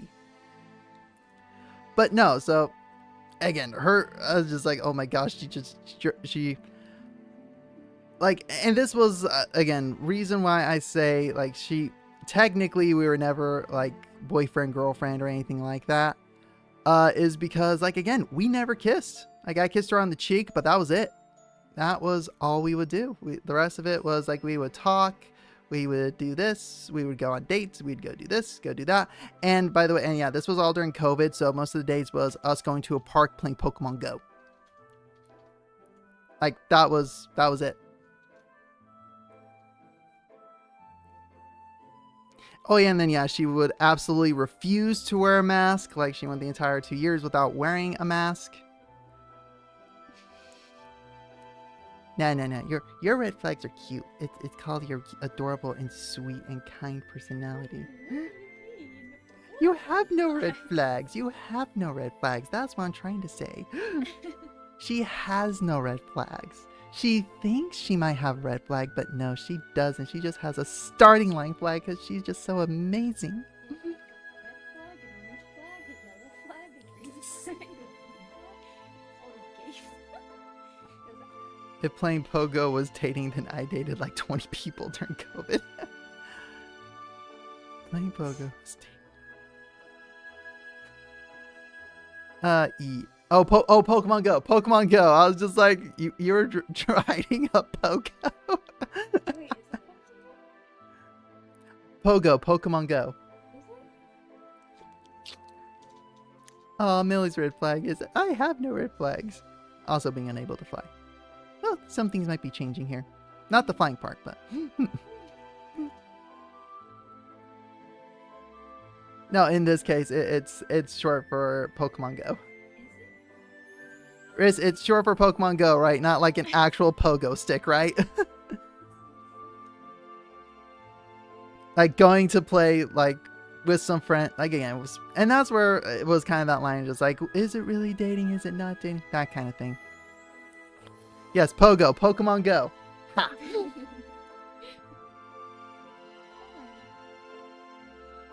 Okay, wait. Actually, just post. I'm trying to remember here. What Pokemon? Oh my gosh, what Pokemon team were you part of?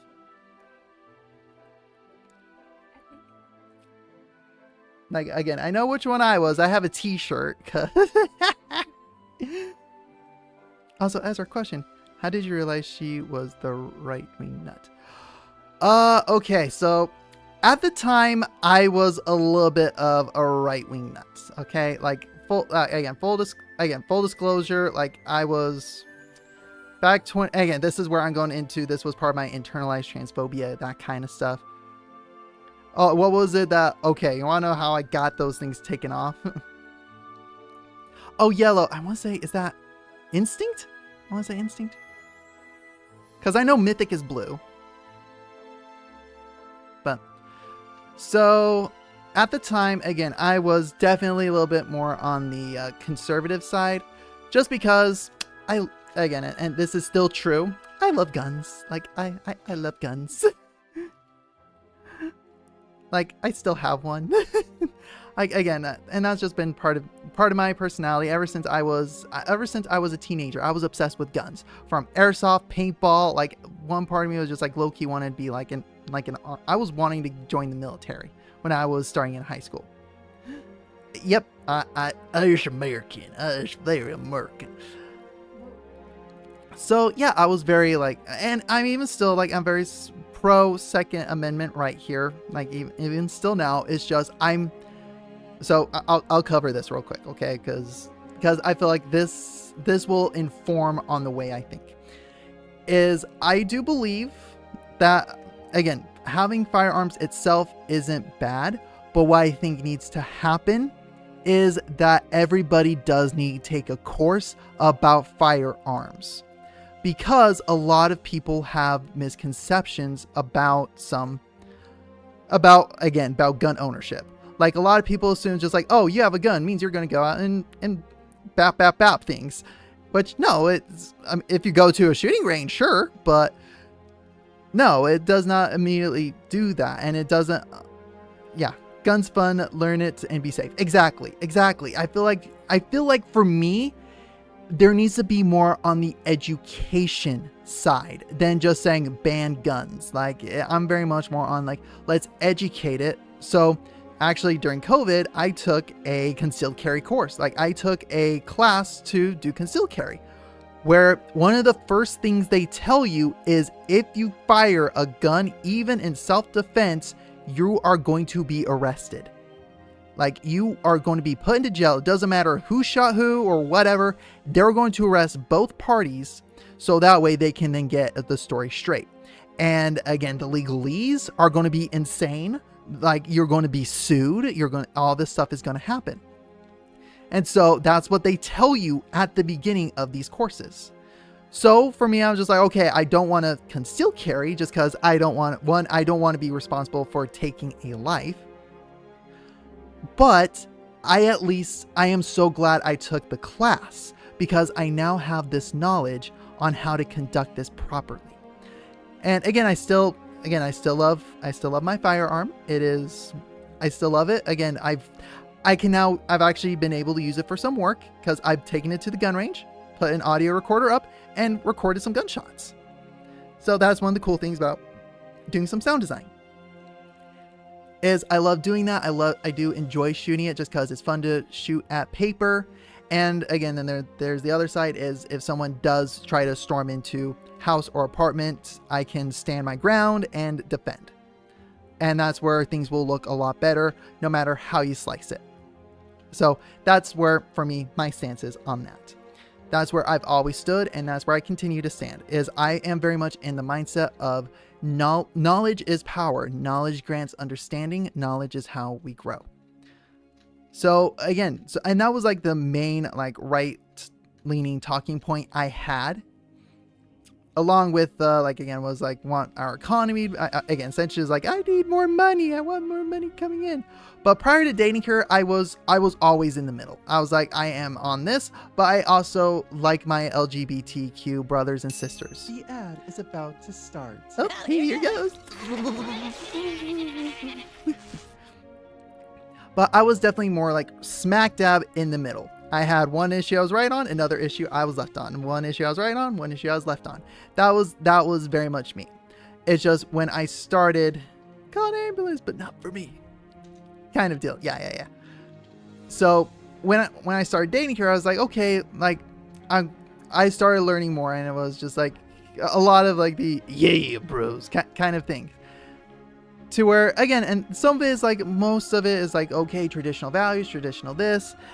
And most of them say, oh no, we don't hate gay people, yada, yada, yada. Which, again, any sane person will just go, no, we're not going to hate gay people or anything like that. And like, we're not going to hate LGBTQ. Like, any sane person can say that.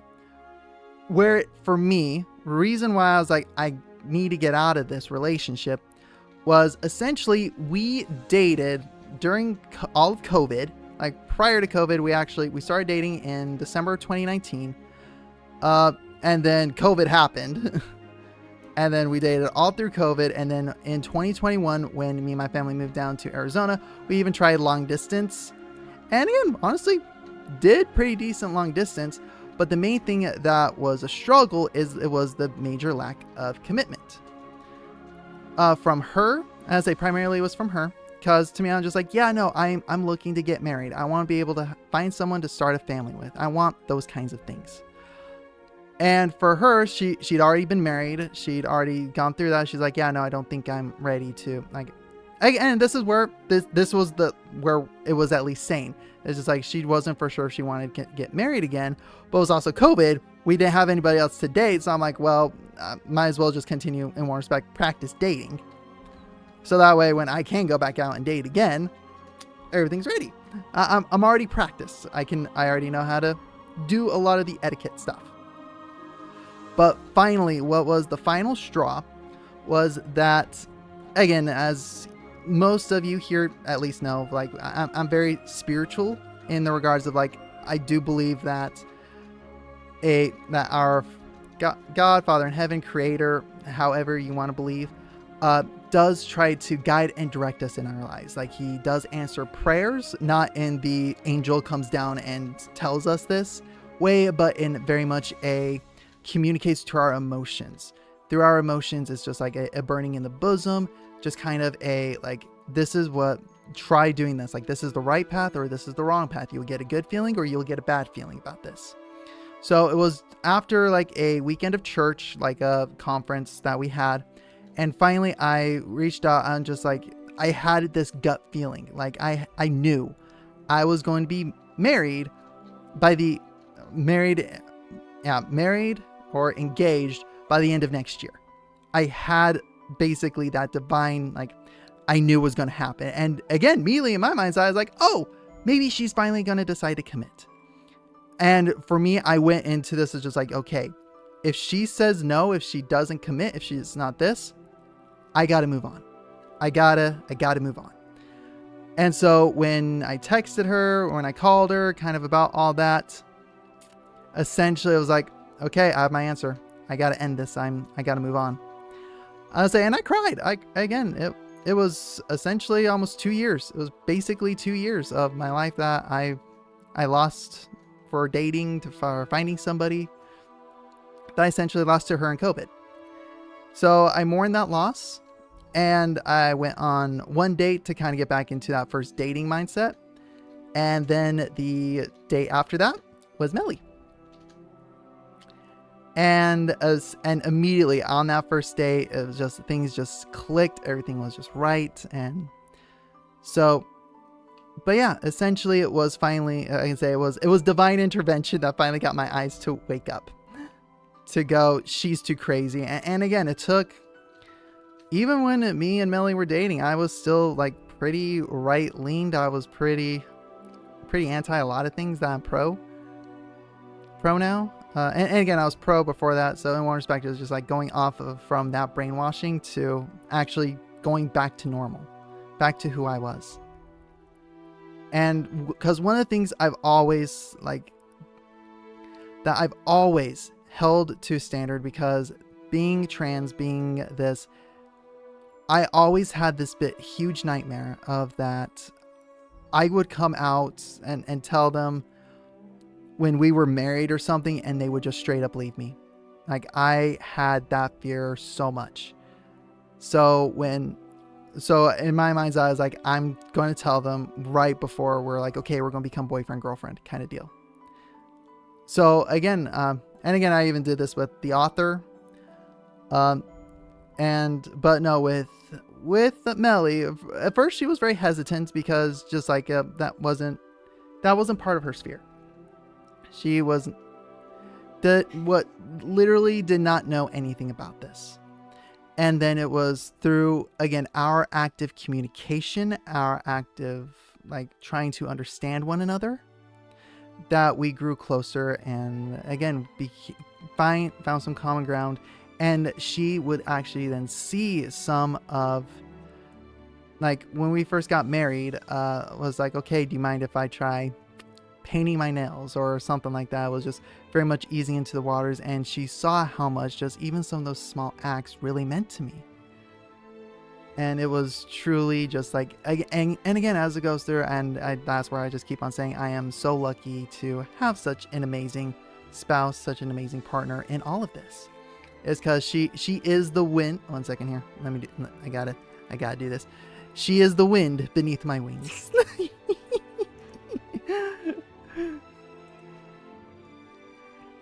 But let's say, and it was two very different reactions. Melly being so accepting is making me cry. I know how important it is to have such an accepting person. And again, this is where I'm going to explain the two different paths here, okay? Like the two different reactions. Melly, like again, Melly's reaction is, yeah, exactly, perfect use of the wings. Melly's reaction, I say, is very normal. On just like, okay, I'm not sure what this fully means. I've never really dealt with this, but let's work on it together. Let's try to be honest. Let's keep the communication going. And let's just try to walk this through. Whereas Author was very much like, so what you're saying is you're just a cross-dresser like a lot of the other actors. That doesn't mean that you actually identify as a woman because you can't be one. It was very much kind of going along that and essentially gaslit me. So having someone who is actually loving and supportive, and again, don't get me wrong, she's questioned me on some things that I've been scared to admit, scared to talk about, scared to do all those things with. Millie, because she's on my shoulder right now, has been so loving and so accepting in all this, which again can be hard. Instead of normal reaction, I would say is open-minded, and is amazing how uncommon it can be. Okay, I get it. Yeah, I say normal, meaning that like it wasn't immediate hate. It was more just like confused and trying to understand. Because again, I've come out to, again, I have some friends who, again, are right-leaning. I've come out to them. They're like, oh yeah, no, we still love and accept you. Like, again, you're still my friend. Just like the pronouns things may take me some time to get used to or anything like that. I'm just like, so if I struggle here and there, please forgive me. I'm just like, if we've been friends for years, forgiven immediately. But again, there's a difference between like that to me is the more normal reaction. Just like, not sure how I'm going to be able to handle this. I've been just so used to this. I'm still going to try to adapt and overcome. One of the friends I came out to is just like, okay, but you got to promise me one thing. We got to do at least one shopping trip when you fully transition, kind of thing. And I'm just like, okay, deal done. Like, again, like those were my main reactions. Again, family was a little different, but I think I've kind of covered some of those, and I'm not going to go into that kind of drama dump. That's nice. My experiences haven't been the most normal in certain cases. Yeah, and again, it's for me, I've always approached it. I've tried to approach it as best I can as one-on-one. Like, I've never been like, okay, group party, I'm now going to tell you this here and there. It's always been like, let's go for a drive. Let's have a nice talk. I want to tell you this to where you don't feel like outed or put this way or that way. And actually then one of my roommates who I came out to, turns out they're also trans. And we hit it off very well. Like, again, a lot of things we cracked jokes. It was this. So again, it's just like, I think in some cases you might be surprised what you find and experience.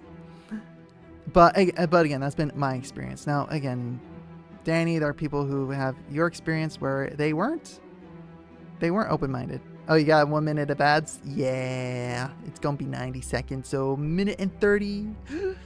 Cause I need some money. Which, if you want to go ahead and donate to my Ko-Fi so I can start my HRT and transition more, you feel free to.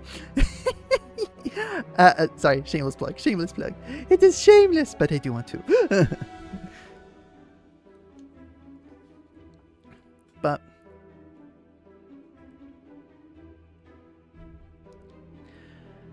But no, it's when it comes to the LGBTQ and going into the rest of like normal world, normal society, it's tricky. It's hard.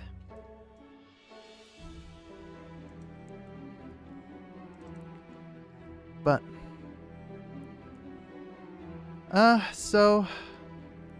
yeah, I'm coming up with more ways to kind of continue talking about this. Do y'all have any questions? Anything y'all like to know? Because I think I did talk a little bit about the internalized transphobia that I've had. And again, there's still stuff. Ezra, nothing would make me happier but no money. Sorry, it's all good. It's all good. I understand, Danny. And again, that's why I make some of these jokes. Is I repeat, only if you're in a good place financially. Me and Millie, we're finally starting to get to a good place financially. Millie starts her job tomorrow, so that's between that and my part-time job, bills are met. Anything we make on top of that is gravy. It's stuff that I can actually use too. And have you made more LGBTQ friends? Okay, you have a good night, Reese Cup. We've made a couple more. We've made a couple more queer friends. Like, again, I made some friends at work who are queer, and then actually, ironically, this was before it really like came out to everybody in our friend group.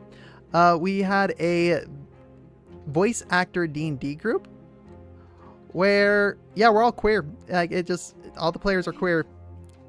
Yeah. It was just kind of funny.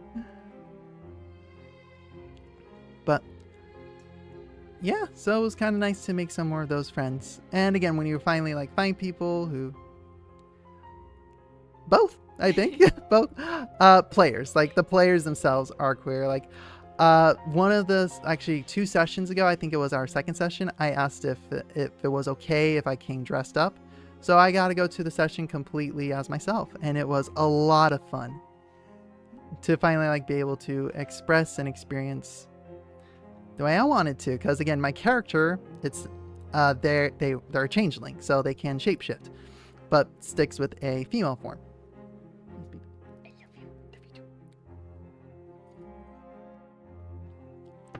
So yeah, no, the group's been absolutely wonderful, and then Melly during Pride Month came out as non-binary, so again, like, and actually when she made that announcement, our D&D Discord was like, okay, so everybody in the group's queer in one way, shape, or form. And it was like, oh, it happened by happenstance, I should say. Not circumstance, it was happenstance. Okay. Let me grab something real quick.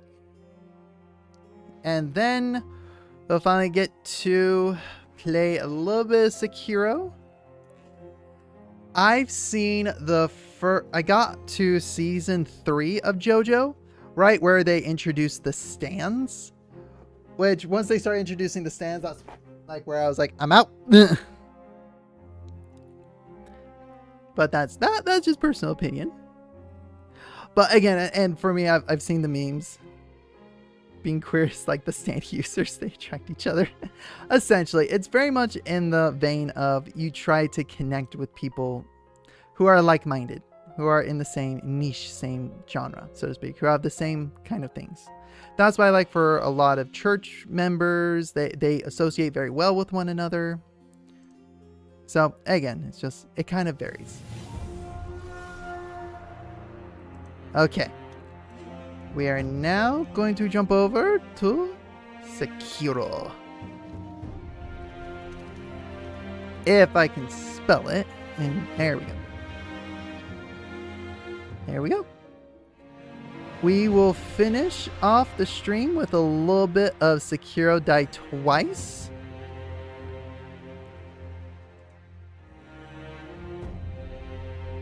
Let me just make sure controller's on. Actually, this might be best for my nails, so maybe playing some more Sekiro in the future. Let me just make sure all this is set up. Video game. Sekiro.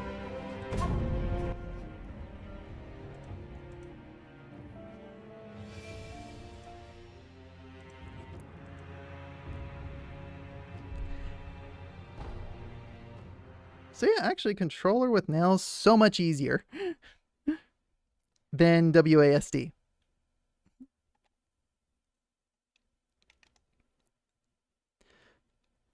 Oh, we will see. Maybe not a full 5 hours, maybe just a couple more. But I did beat the Flaming War. Okay, so I got this. Commune. Okay, I need one more prayer bead. Oh wait, Remnant. Lord Kuro, it is time, Lady Emma. Yes, I know. Grandmaster Ginchiro is waiting, is he not? I will return it to the top of Ashina Castle. Wolf, this time I will use it to call on you. Cool. Well, let's go and explore here.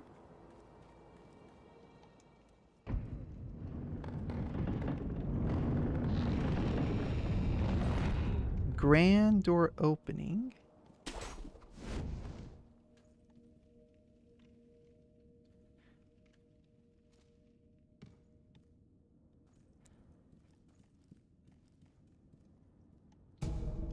Okay, cool. Pellets.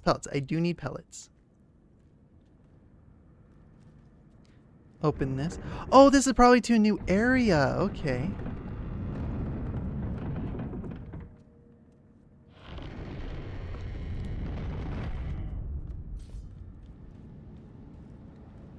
Okay, let me open this.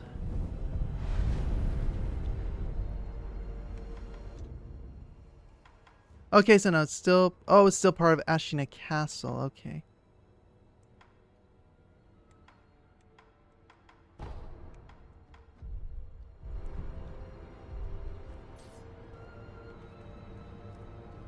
Ah, I see. Okay, well, real quick, I am going to go attack the guy's top of the stairs, see if I can handle it.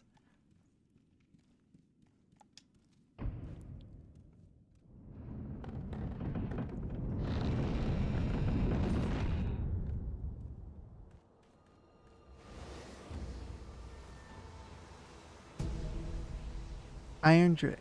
Oh, scrap iron. Okay. Might be able to make some prosthetic tools then. Mibu possession balloon.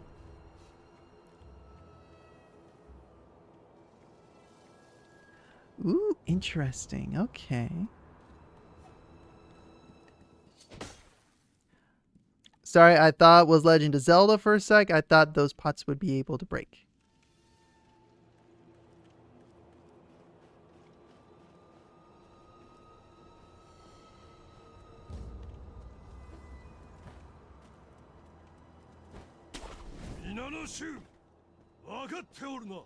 Sure you were. This coming battle will determine the fate of all Ashina. We go now to risk our lives for Lord Ishin and people of Ashina. We are Ashina. We are unbreakable. Arr. Ashina tamani.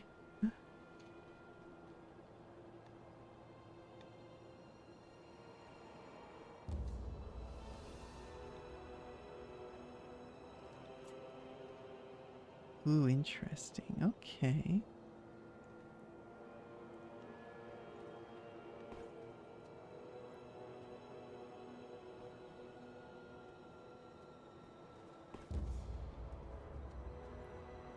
Here. Whoa. That guy's just staring at a wall.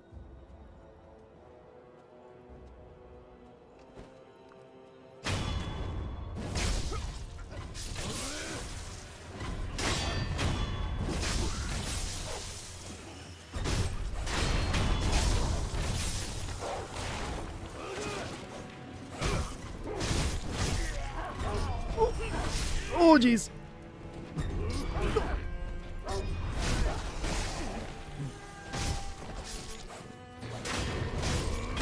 Got him.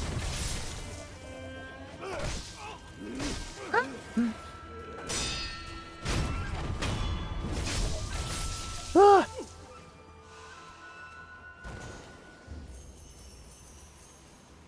So many. There were just so many. And of course, game is going to glitch. Okay, we're good. No, we're not. We're frozen. Okay, we're good now.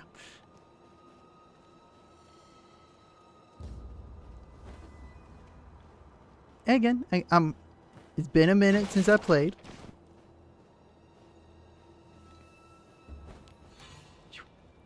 Come this way. Come to my den. Come to the corner. And let me take you out.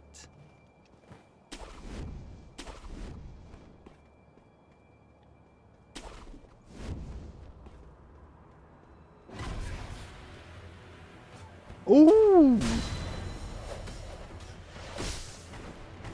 Okay, that's new.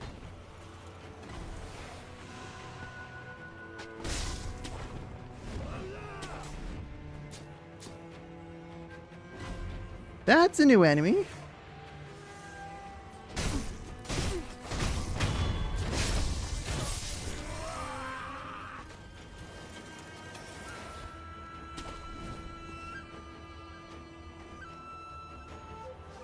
Oh, was it just that one enemy? Oh, nope. There's a second one.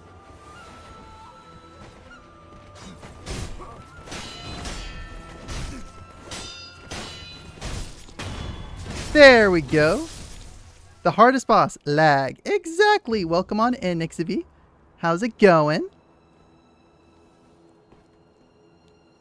Okay, here we go.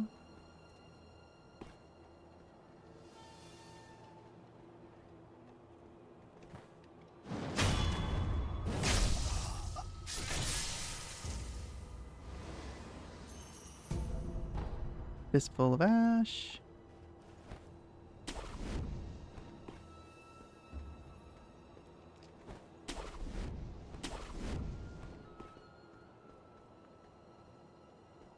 Oh, okay, it's like the smoke. Okay.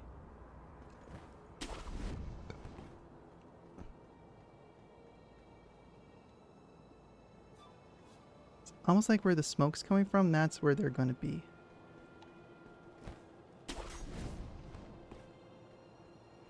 Say good. Glad you're doing good.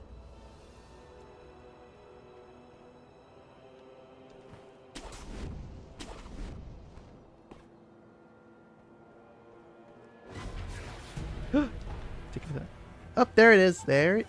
Whoa. Okay. I thought I jumped out too far.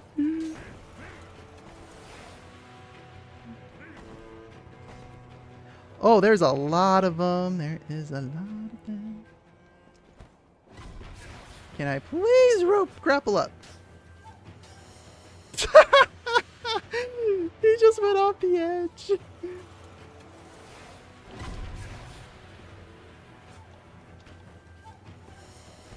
It's okay, at least he can grab an edge. I can't.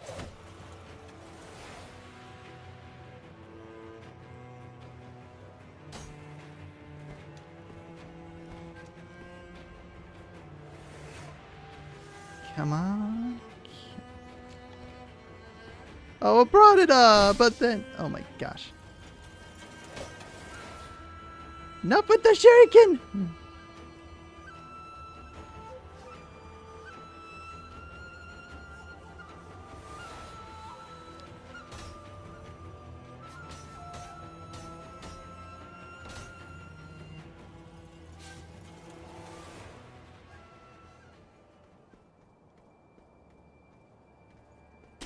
There.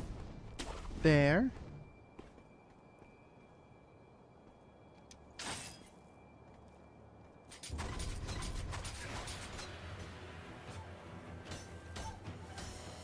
Okay, I'm waiting for them to come to me.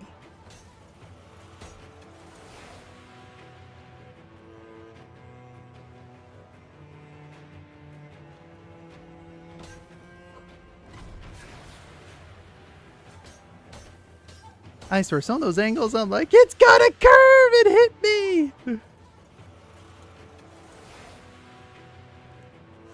I'll use my last score just because I want to kill him!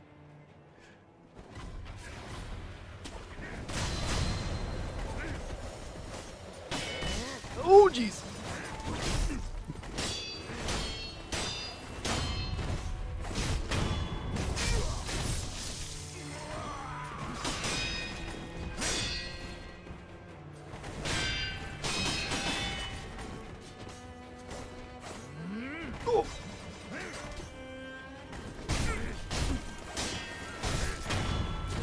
Ah! They were tricky. What? I heard him, but I was scared.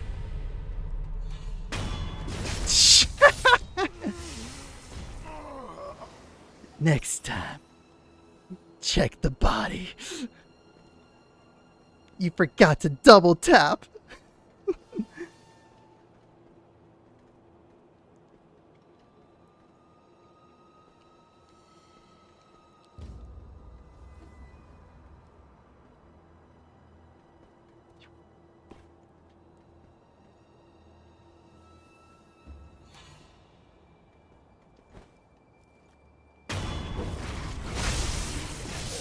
And we run!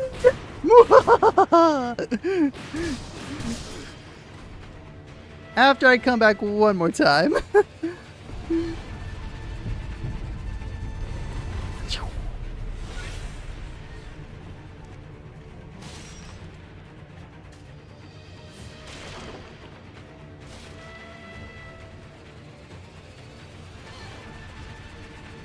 And commune.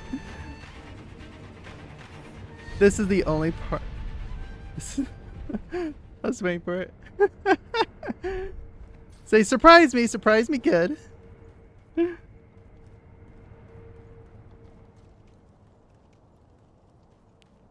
Oh, would you look at that? There's more stuff to explore.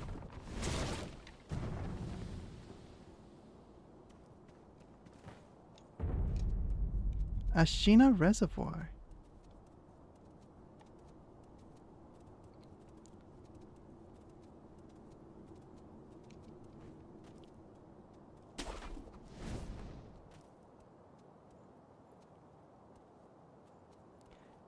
Yeah, I'm just wanting to explore. Oh, shoot! I thought those were like just normal people.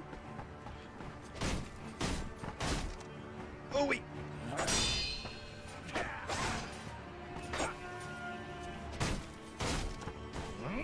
What?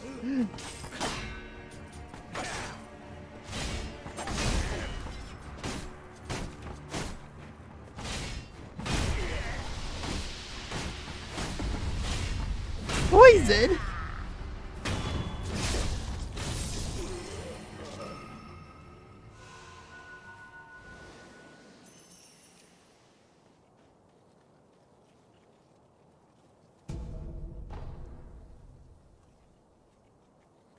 Okay.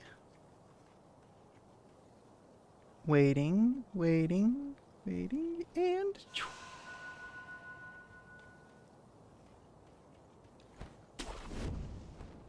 Ah!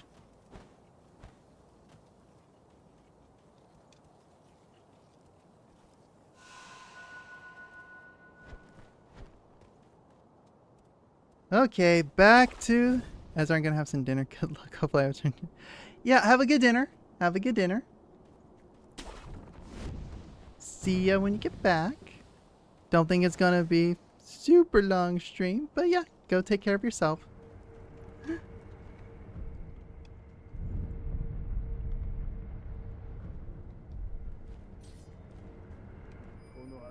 Heard reports of a shinobi being seen somewhere around here.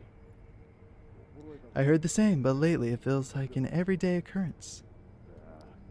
I know, goes to show just how soon the battle will be upon us. Even more reason to take these reports seriously. Oh, here goes.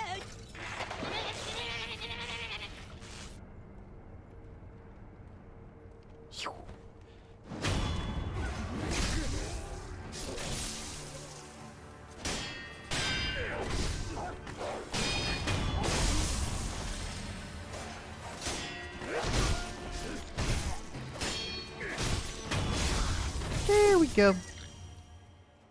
I'm just doing relentless attack right now. That's my move. My move right now is relentless attack.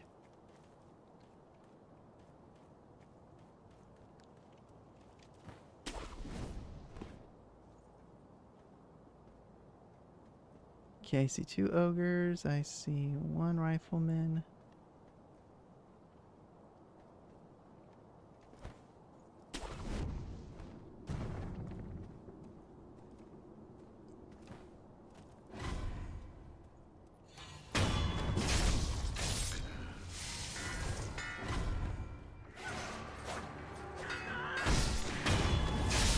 Okay, so we have an alarmist there.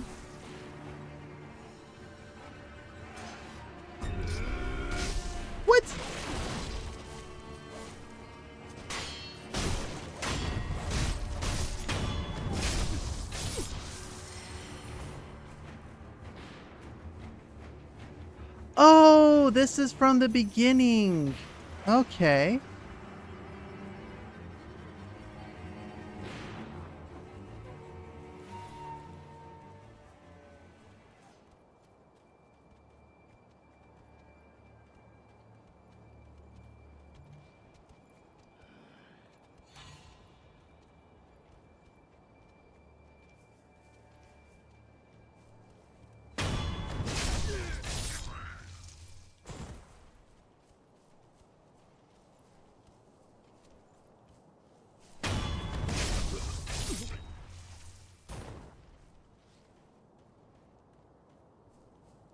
Yeah, this is from the very beginning. This is part of the tutorial area. Okay, good to know. Good to know.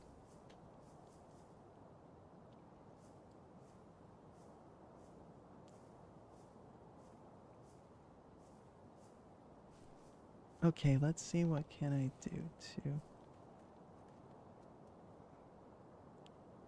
see 2 ogres.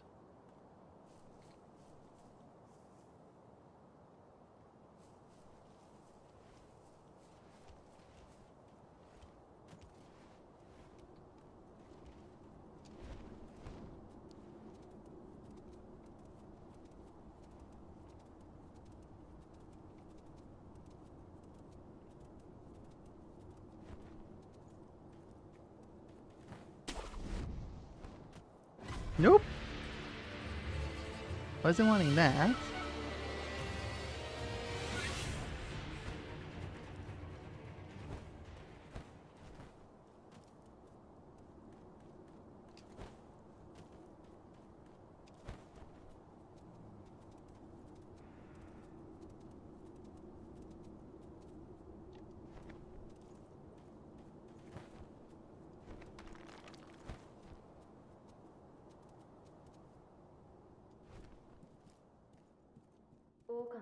Well, if you said to me once, do what must be done, but I've yet to discover what it is that I must do.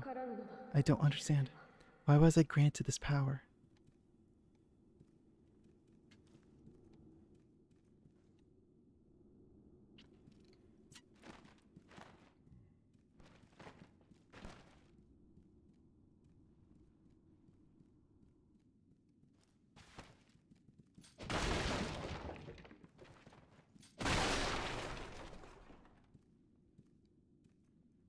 Nothing.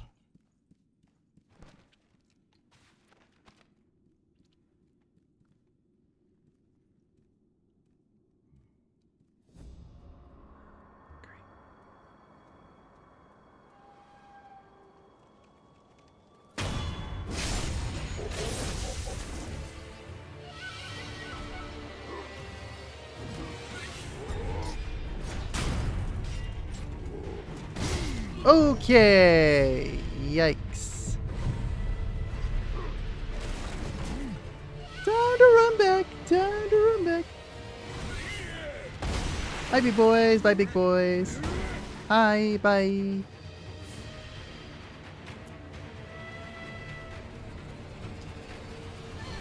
Rest.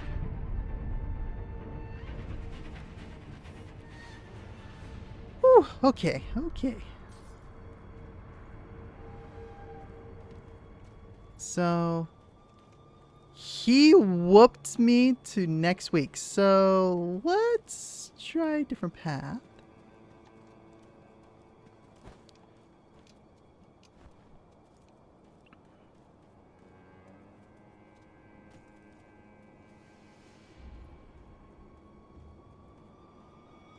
Okay, yeah, that's where I took the young lord.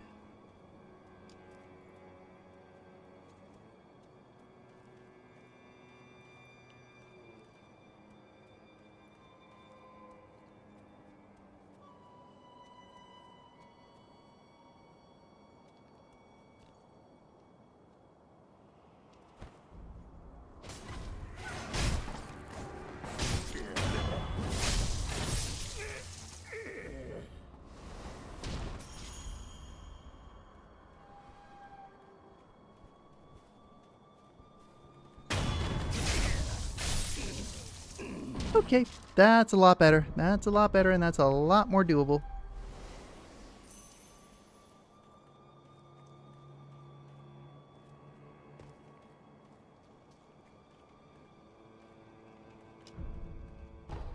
Of course it's locked.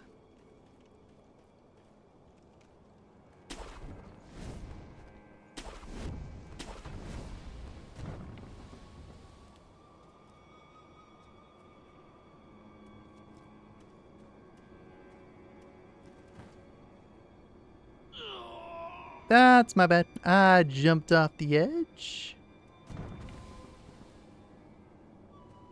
'Cause I thought I could make that jump.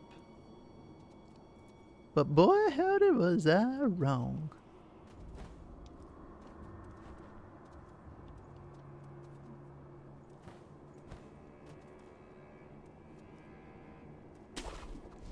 There we go. Okay, so not over there just yet.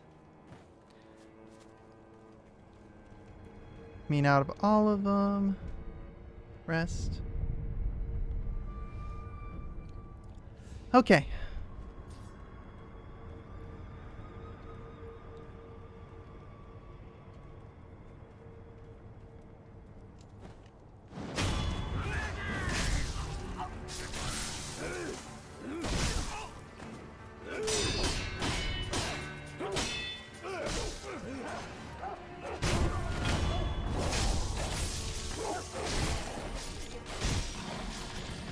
Okay, I actually took care of the wolves.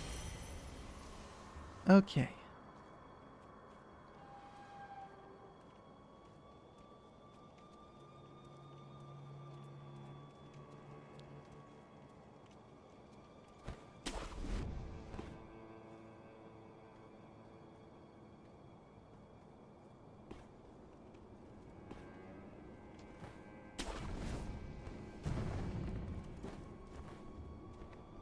Get up here.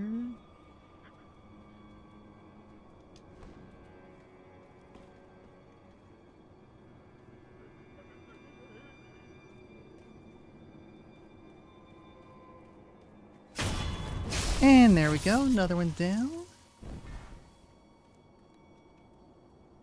And another one down.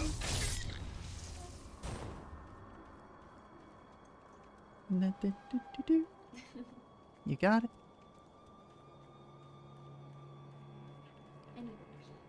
Alright, then go.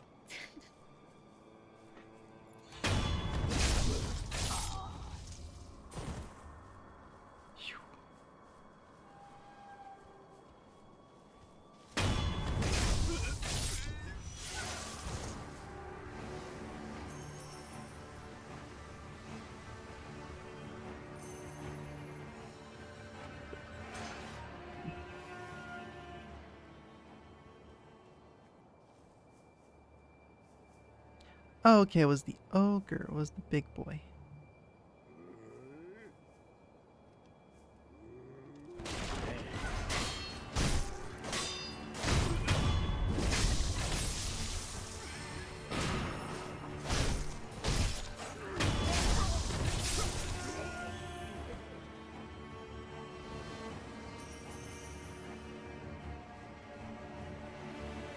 And then we hide.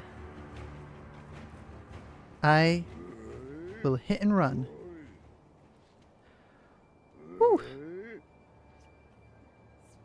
so good. Yes, it does. Actually, can you do me a favor? Yes. Can you take the clothes that are in the laundry hamper and pull, yeah, whatever's in the hamper. Can you switch the laundry around? Yeah, but the one clean laundry basket? Yeah, that still has your clothes in it. Okay. Need you to empty it.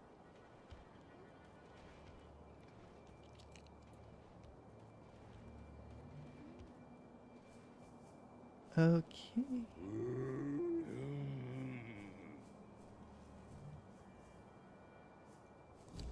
Once I take out the big boys, I think I might be able to tackle the other one a little bit easier.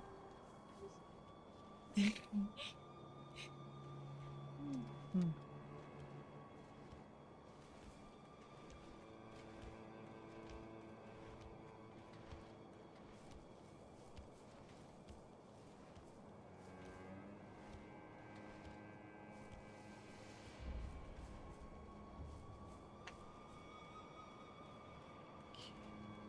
Can we do it? Can we do it? I believe we can. I believe we can. Yes, we can!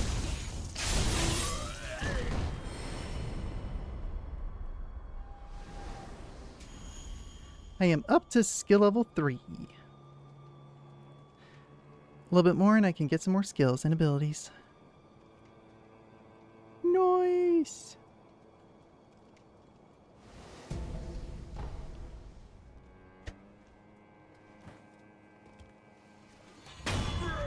Yeah, then switch over what's in the washer.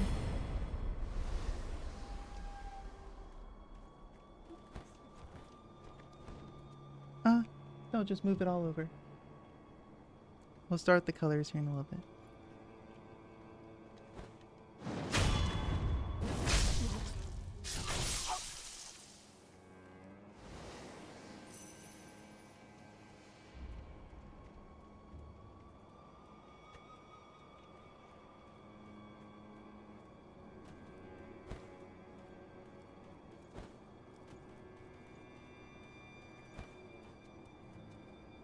Okay, so that area's been cleared out. Now we can focus on the spear guy here.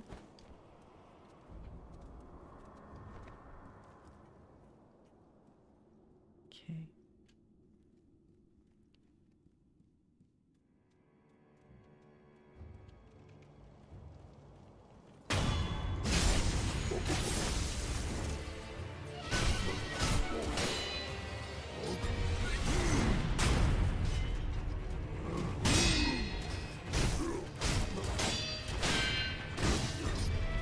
No!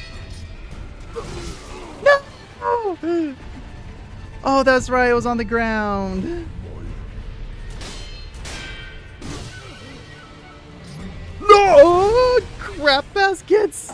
Ah! Shinda dayo! Shinda!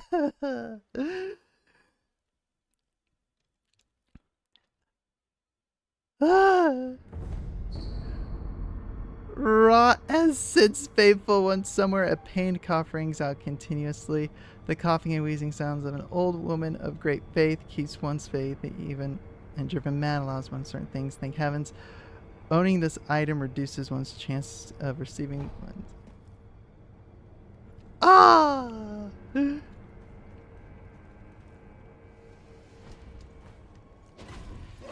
Oh my gosh, I missed that like crazy.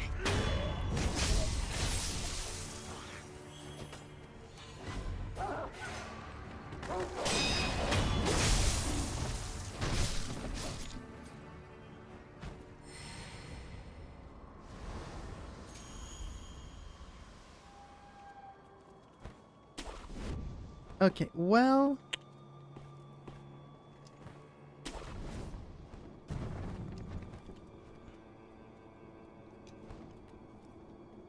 Let me just get rid of the alarm.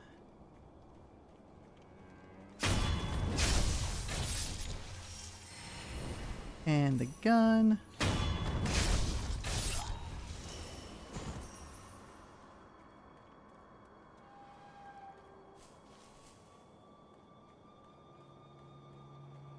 I will go up in there in a second.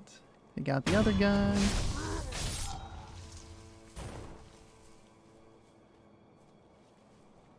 Take out this guard.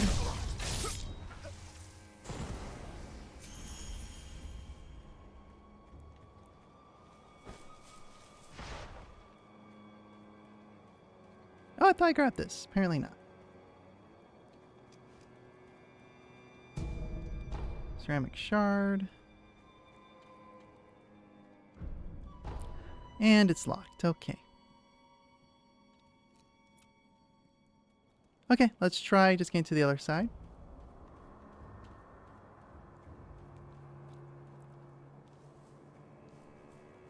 Yeah, because again, I feel like I can take the spear guy no problem. It's just I'm dumb.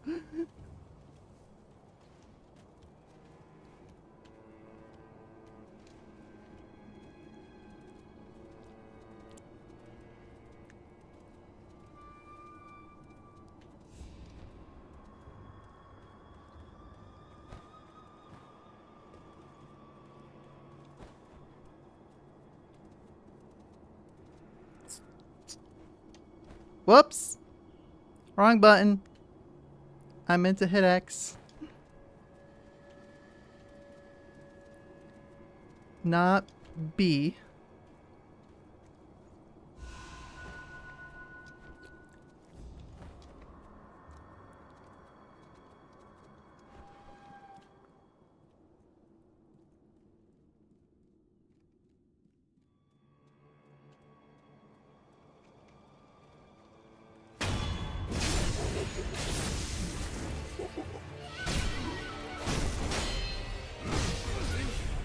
No, come on. I can do this. I can do this. Okay. Oh my gosh. I keep flipping it. Okay, let me...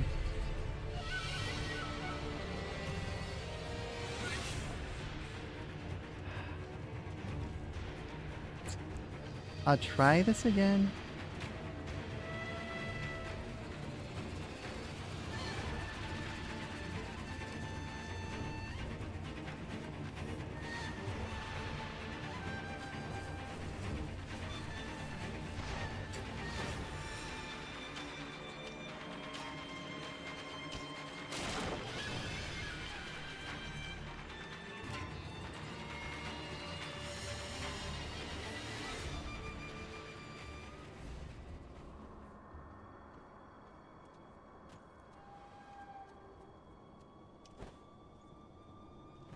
Oh, crud. I thought I had the ledge. Can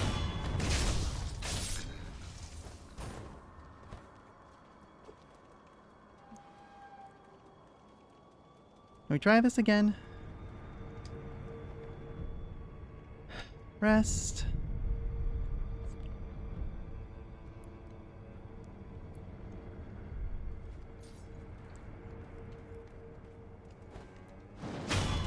Take him out.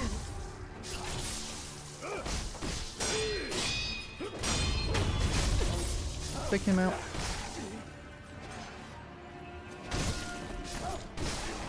I'm getting owned by wolves.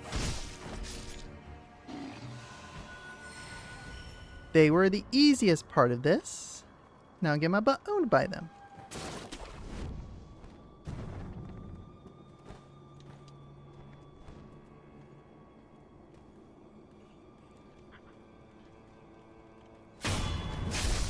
Take out the alarm. Then the gunner. One of the gunners, anyway.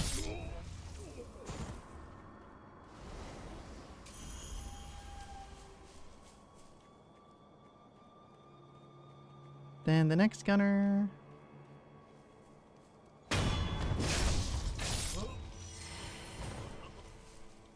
Then the soldier.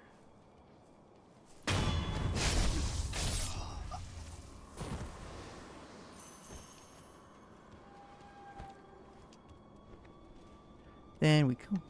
Come on. Shimmy. Shimmy. Climb up.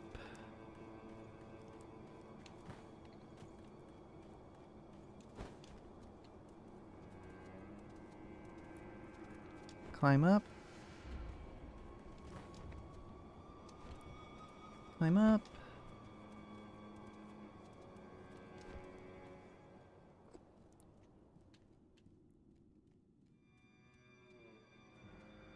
Wait, real quick. I think that's a 5, so we'll do that next one.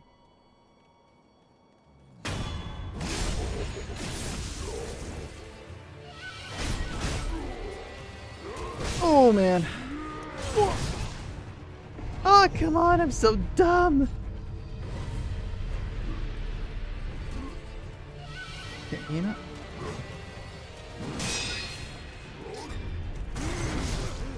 What? Oh my gosh, I'm an idiot. I'm an idiot. I keep thinking that the Sekiro counter or the Mikari counter, whatever it is, the one counter with the spearmen specifically, I keep hitting A when I know it's B. Oh, unseen aid. Thank you. Thank you.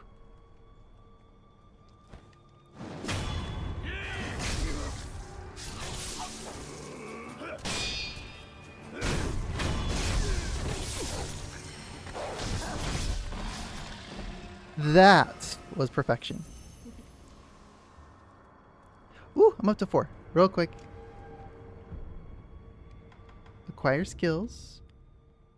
It's 6! It's 6, so I need 2 more for the Shadow Rush.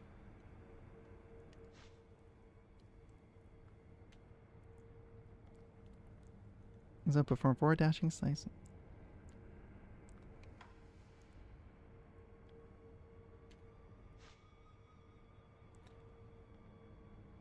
One hit overhead sword strike. Is.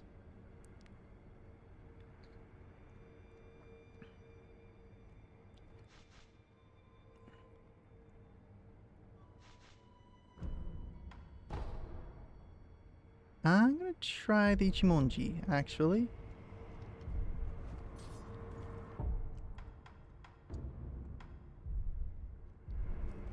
Okay, how do I do it? A combat art that delivers 1 heavy overhand strike deals high posture damage and also recovers one's own posture with a strong step forward. This move is nothing more than a savage overhead strike but single mind accuracy. Okay, so it is that. Got it. Okay.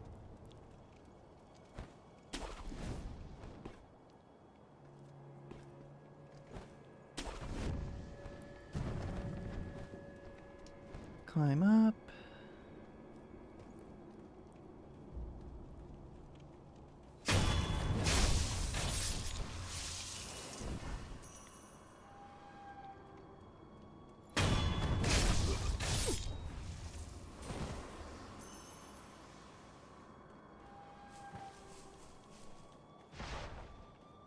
Slide underneath here.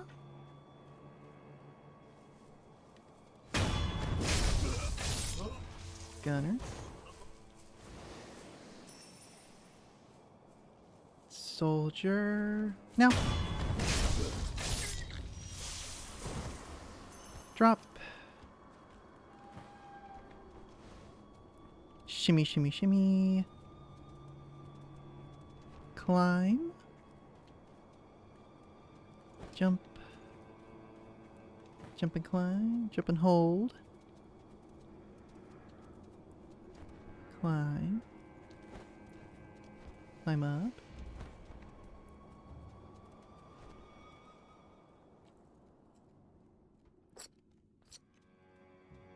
He just reached here.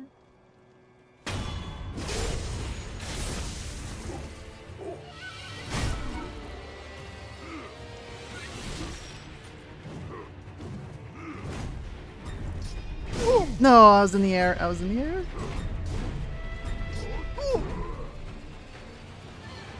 Get out of there, get out of there, get out of there. Okay, we're good. Okay.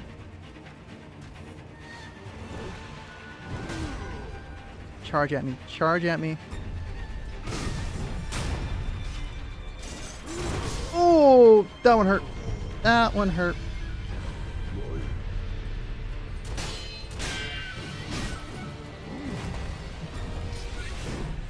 Okay.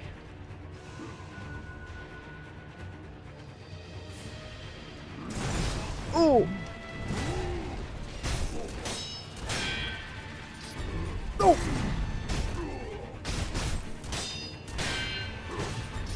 Oh! Oh, that was on me. That was on me. Oh my gosh. That was better. That was better. That's progress. That is progress.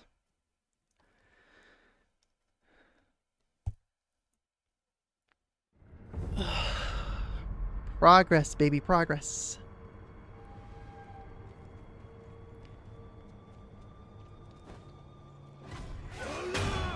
Okay, at least took him out.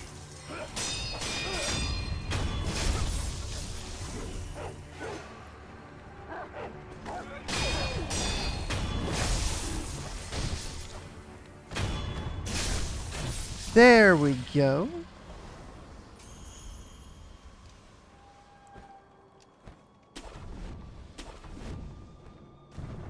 Much progress is being made. Slow and steady.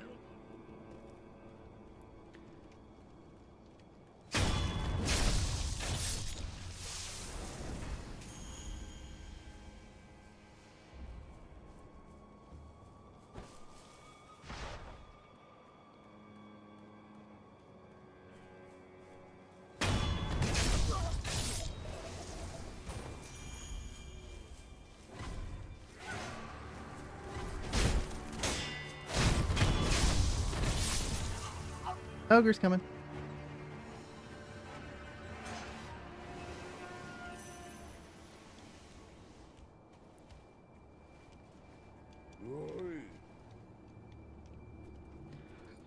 Apparently not. Apparently not.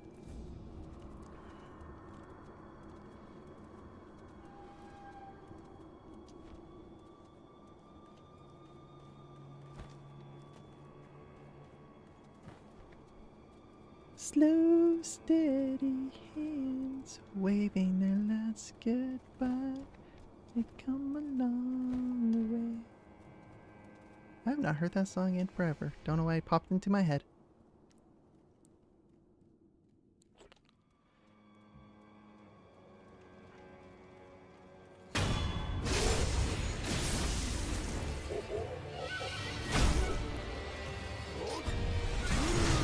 What?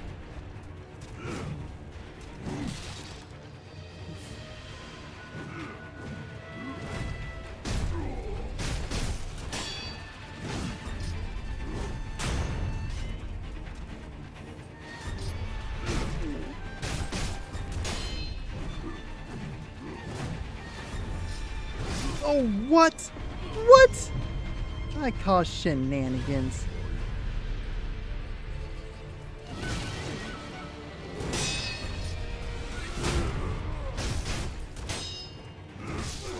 Nope. Probably shouldn't call it shenanigans. I think I do need more power. I think I am one below him. So I think I need to fight one other set. I think I need to fight the guys near the rooftop. The guys guarding that gate. Let me try that. Let me try fighting them. Thank you for the unseen aid. I think I might be jumping ahead a little too quick.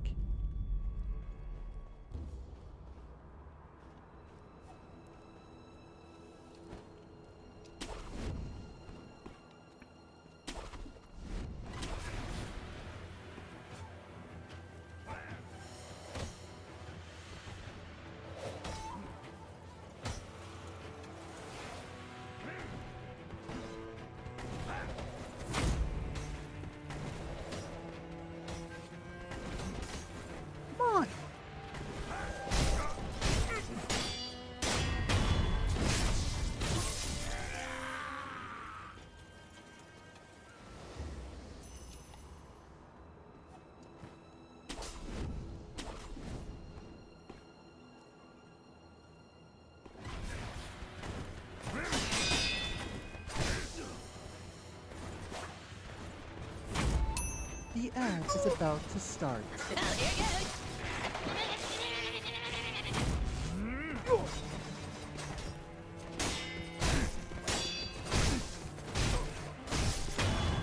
Relentless assault. Okay, here we go.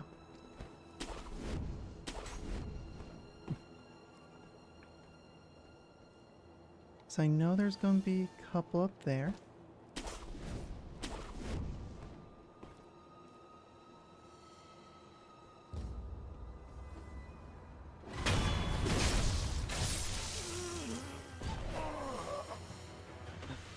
Of course.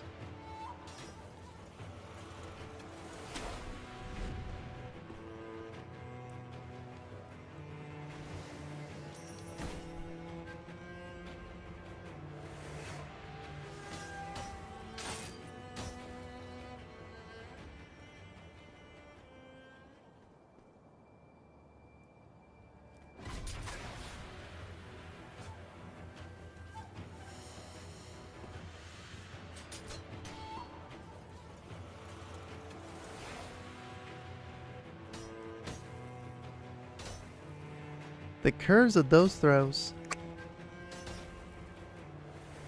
They're scary good.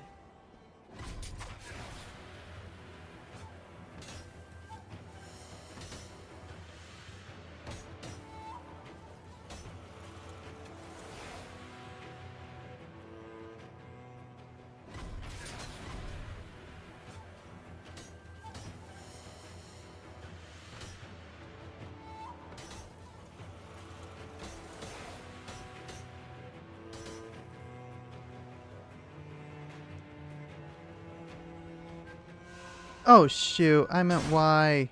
Gosh dang.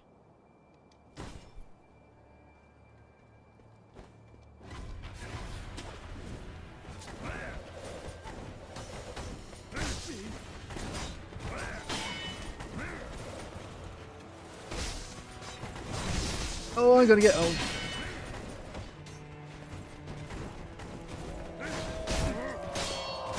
Oh.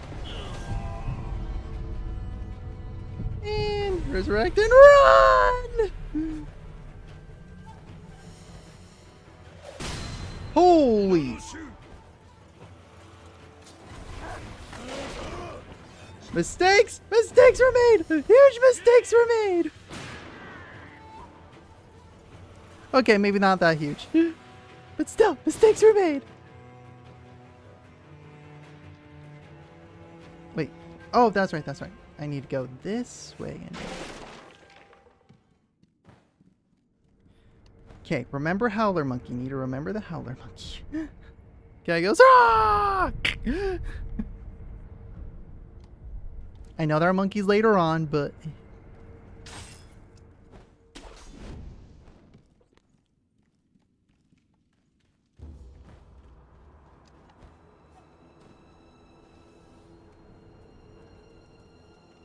Actually...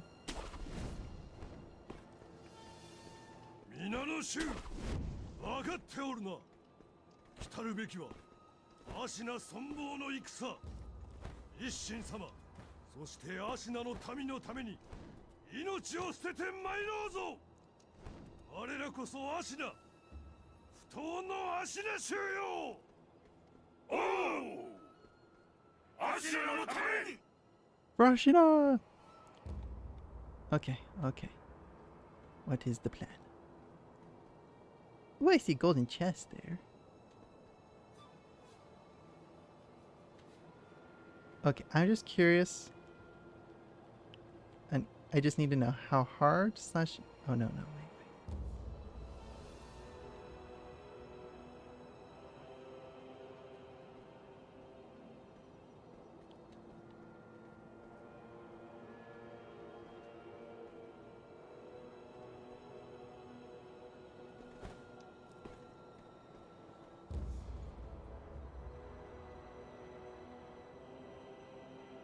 Whoa.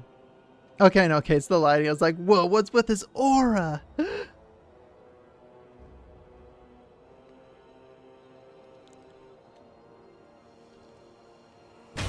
Of course.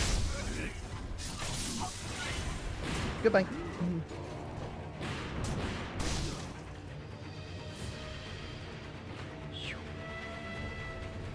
I keep forgetting about this one.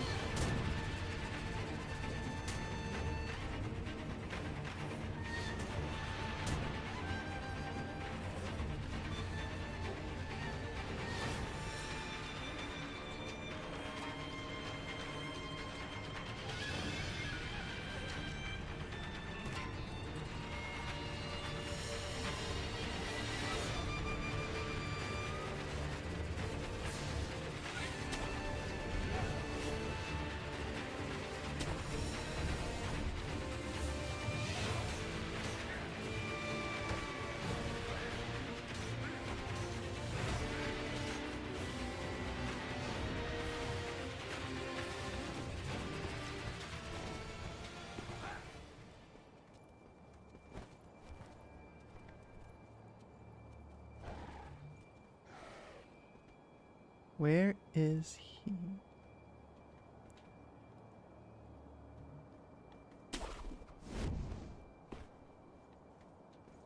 Got one over on him.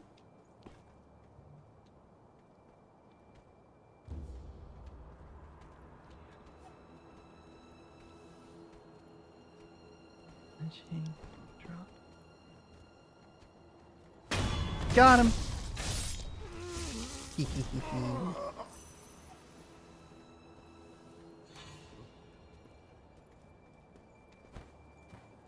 Oh snap, Sekiro! Hey, welcome on in Variable Zero.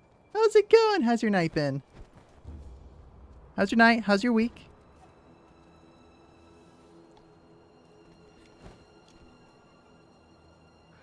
good. Again, the game's game's a lot of trial and error, but that's just how it be.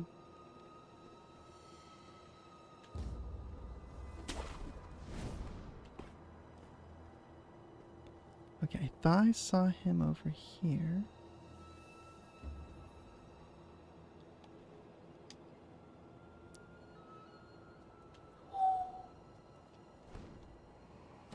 Whoa, okay, drop down a little too far.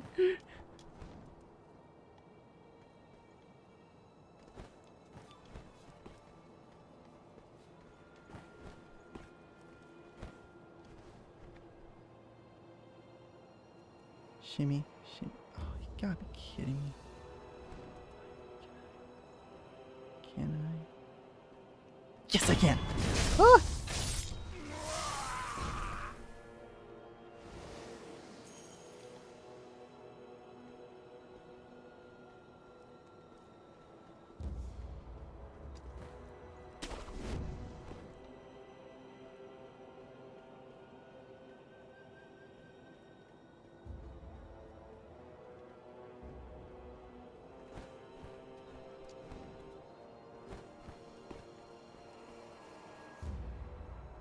No, up.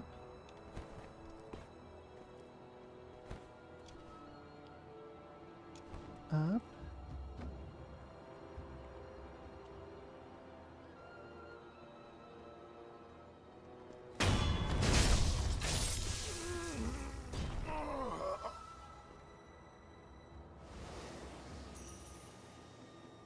So far, so good. So far, so good.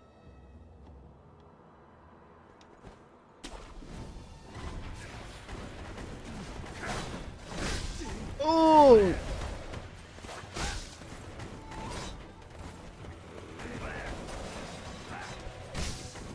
Okay, I'm just gonna run off the cliff.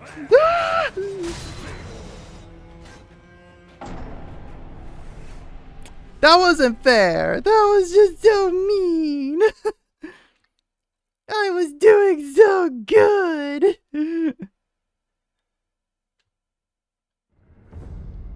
And they bent me over and not the fun way.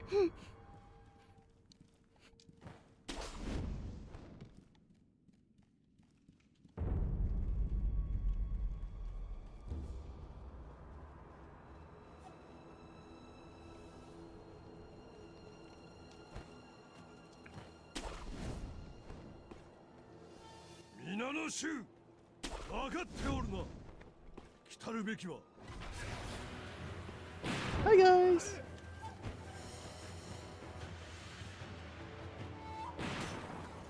Oh cool. Mario Kart World or just Mario Kart 8? Like on the Switch or Switch 2?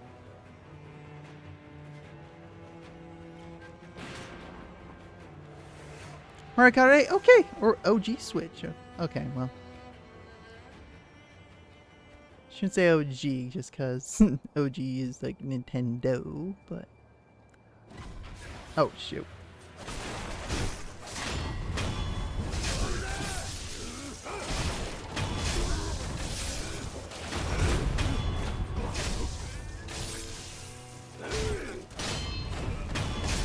It got me through a really tough time. Like, oh, again, I'm glad it got you through a tough time. Was it like, if I can get through this, nothing in life can stop me?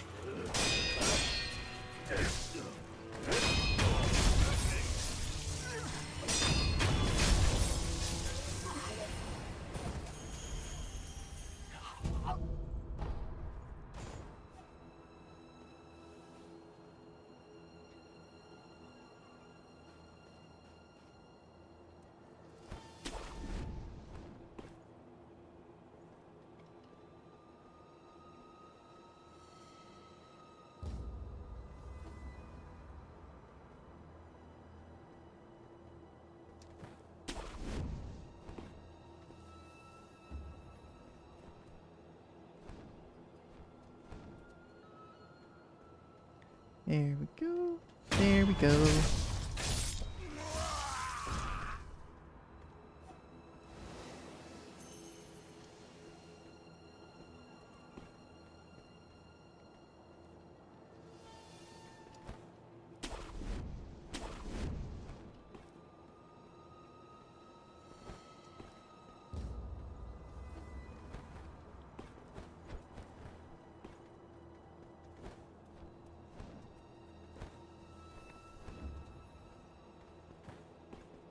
But no, again, that's the cool thing with video games is it can always pull you out of however bad the situation is, however bad something is.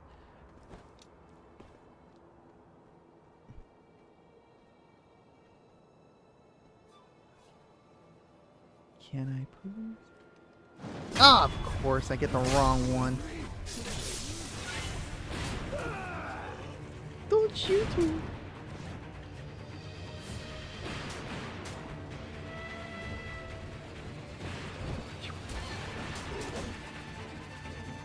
Serpentine, serpentine, serpentine.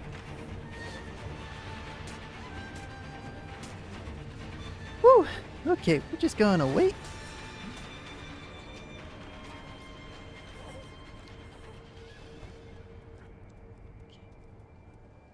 Take two.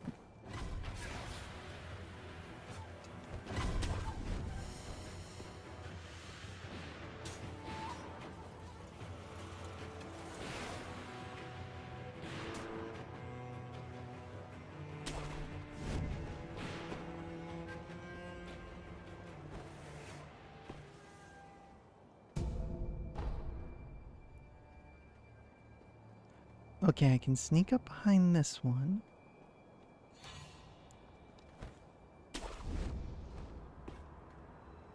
Okay, okay, okay.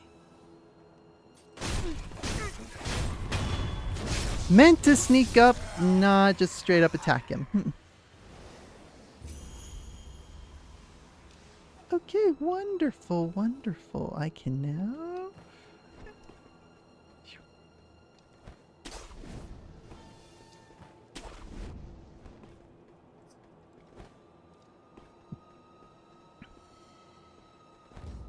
We can try sneak attack again.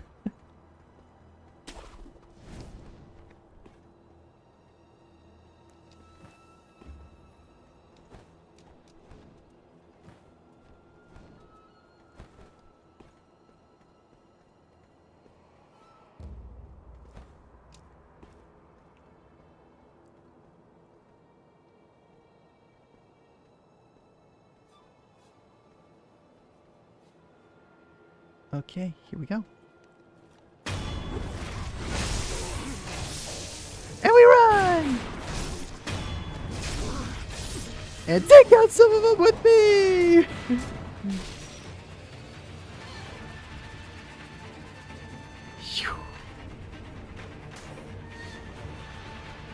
Are you gonna come?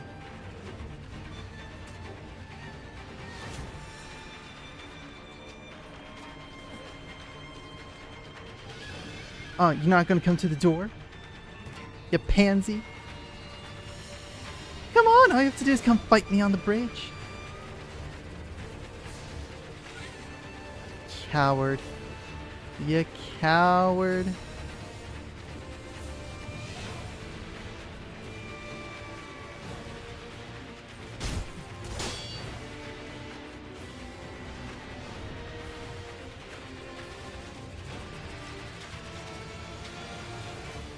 Coward!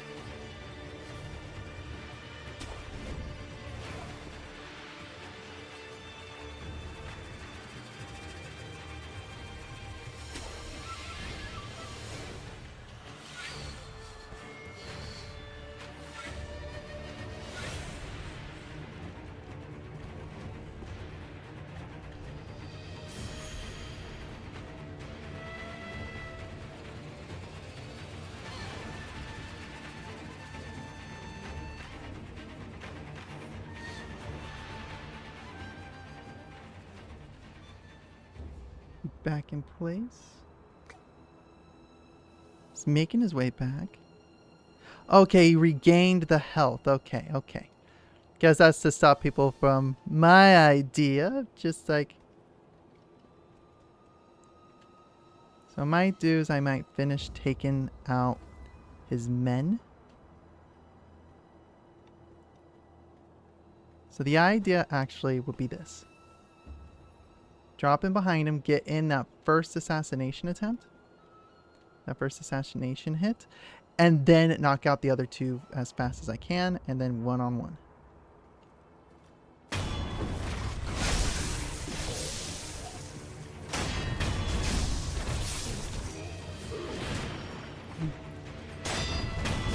There we go.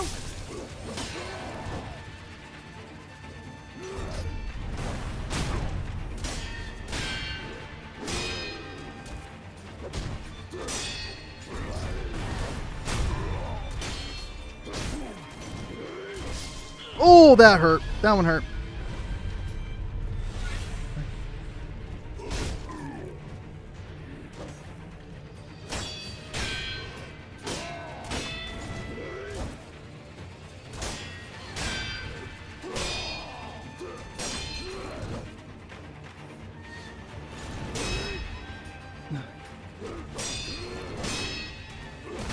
Ooh, okay. That one hurt. That one hurt. That one hurt. Let me.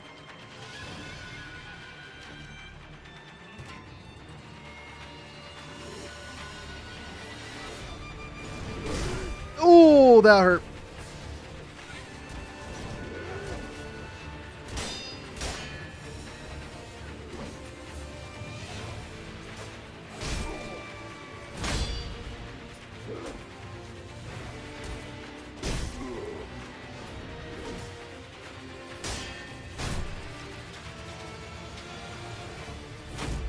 Oh, nope. Mistimed it. I mistimed that by a lot.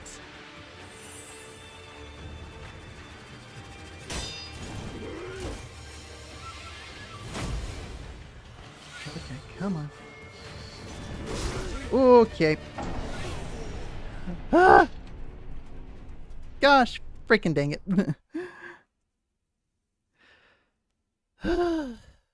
I can do them. I can do it. You got this. Okay, let me just go ahead and rest at the other one.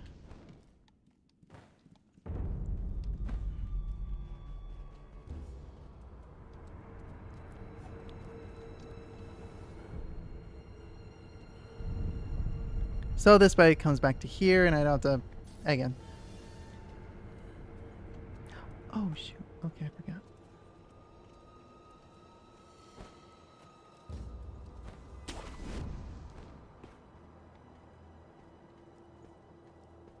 Minanoshu, 分かっておるな。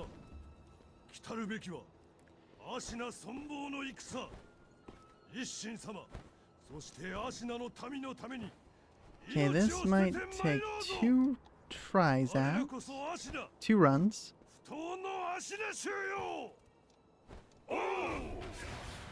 Multiple runs then. Pop the balloon.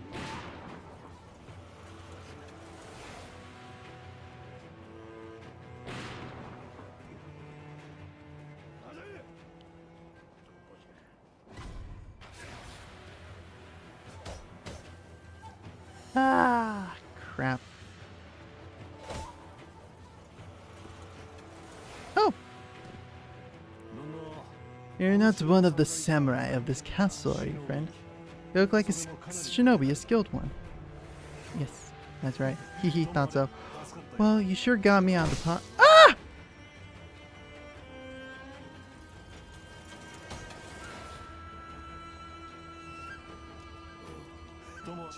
Unfortunately, things happened, and then they were after me. Oh! Ah!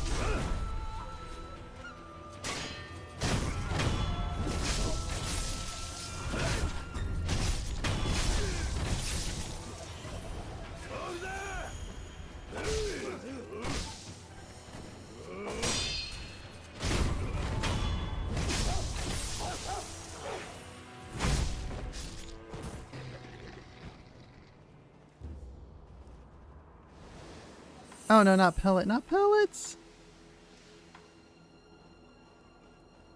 Okay. That's right, thought so. Yeah, see, some unfortunate things happen and then they were after me day and night. I was at the end of my rope. But boy, did you show them. Here, take this as my thanks. Nightjar Beacon Memo. A note on smoke signals used by Ashina Shinobi. The gray night jars. Pale pink smoke signals are placed along rooftops, Ashina castles. These signals guide the night jar. The Ashnan feathered flocks are surely the only ones able to follow the trail. See, ideal information. Okay.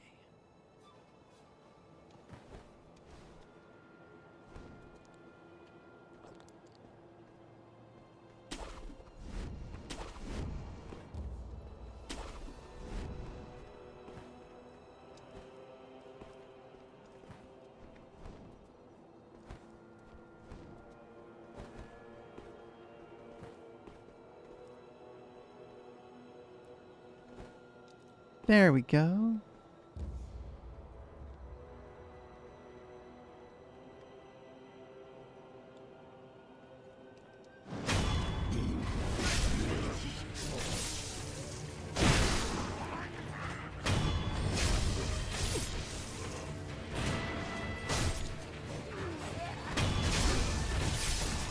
And now I'm out.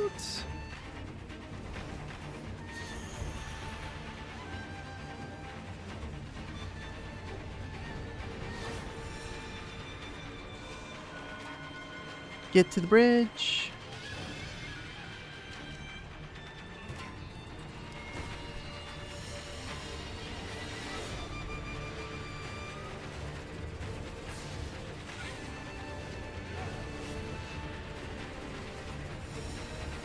I'm gonna wait for him to go.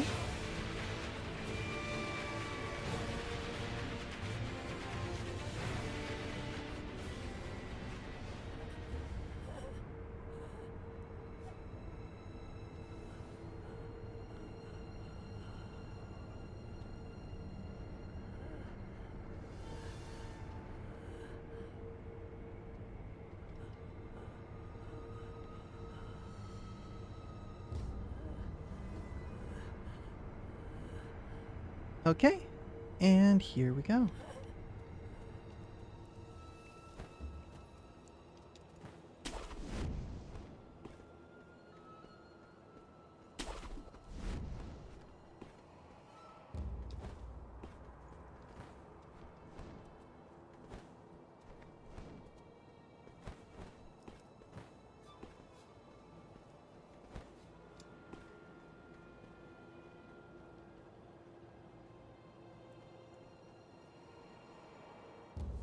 And then stand by for Shinobi Fall.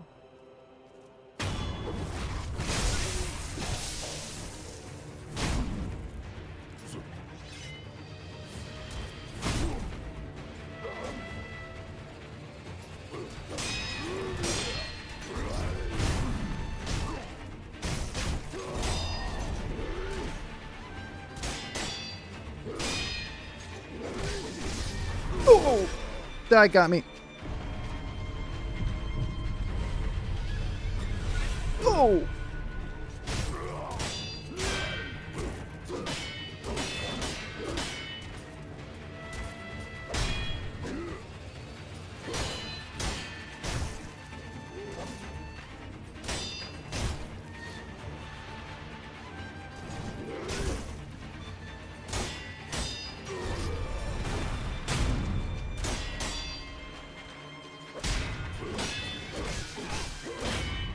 Oh, bull. Oh, we got.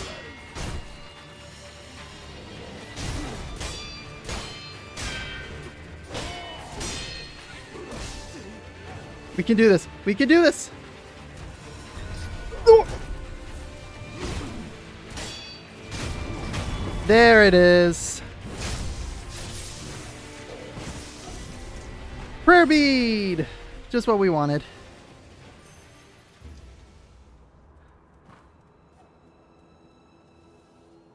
Just what we've always wanted. Of course it doesn't open from the side. I'm gonna guess that's why we gotta go all the way around. All that effort. Oh well, we got enough prayer beads now to commune. We'll rest. We will use the prayer beads to enhance physical attributes. This prayer beads strung together, offering sculpture increase maximum vitality and posture. There we go. The memory is the one that's the big one.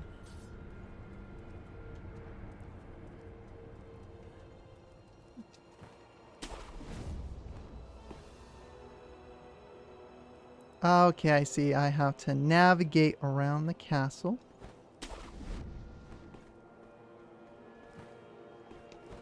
Which is why the map is so important.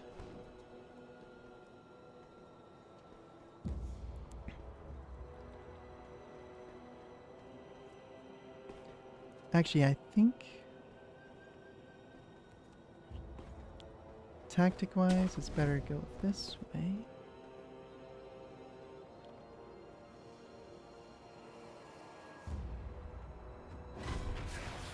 Oh no.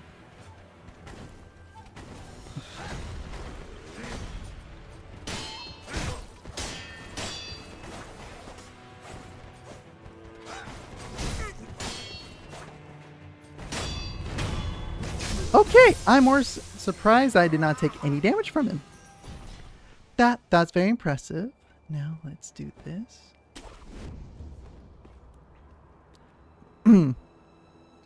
Melly is here. She's just a little preoccupied at the moment. She's focusing on some projects, but again, she's hanging around.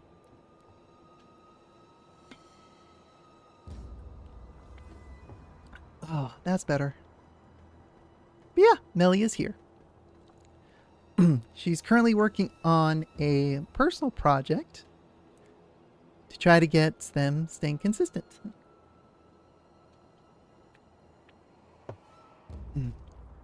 Okay, let me see about making some progress tonight.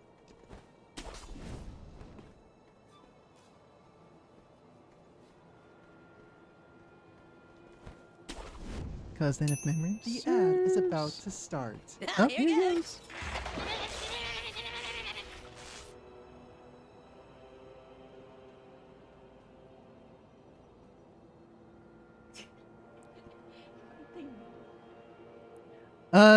Yes it is. Means you just know Melly very well. That's what it is.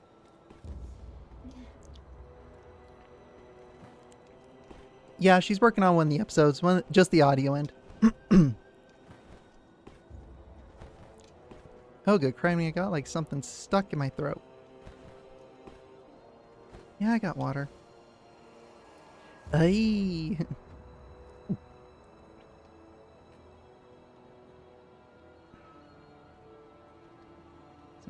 Where the heck did this guy go?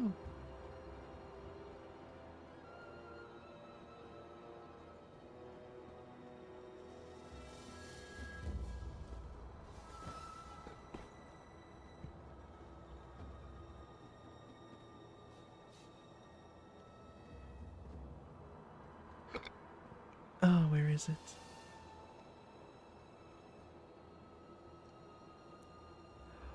Oh!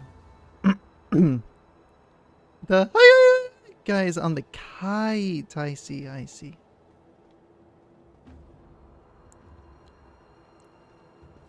there a way I can just get that corner? Okay. Let's try this.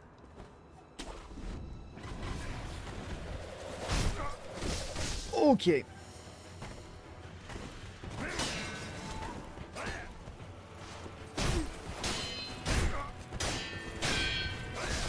Okay, that one hurt.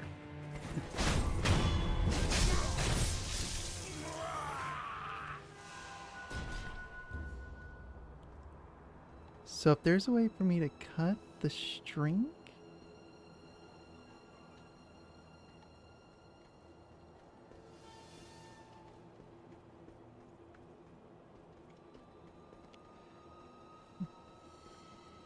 A nightjar on the kite. You can't cut the string. Nightjar. Because I thought I got the recipe for it. Nightjar monocular.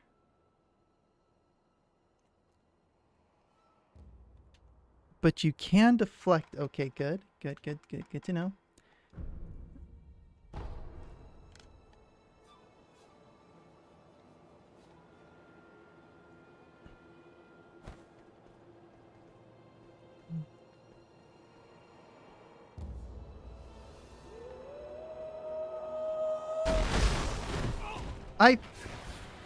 I do not know how to deflect it.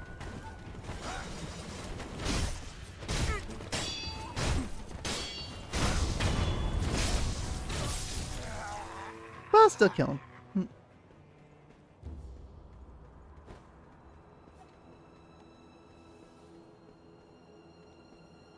But I'm pretty sure there's going to be more than one. Yep, I see. Yep, I see some more.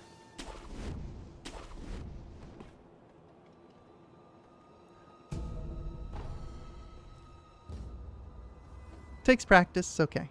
Okay.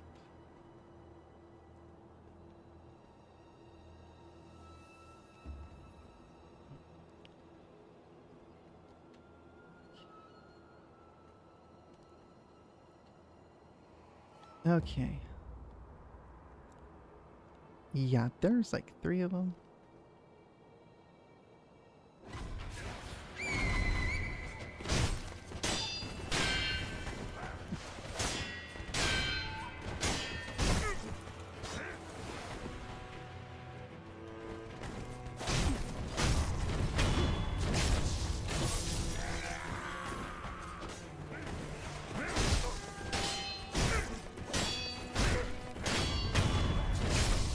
He's down.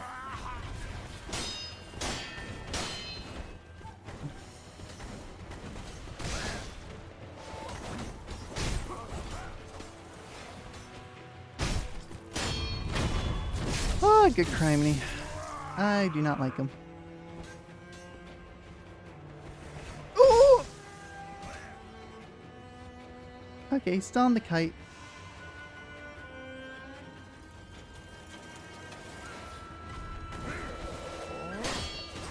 Oh, no, no, no, no! Oh, crap!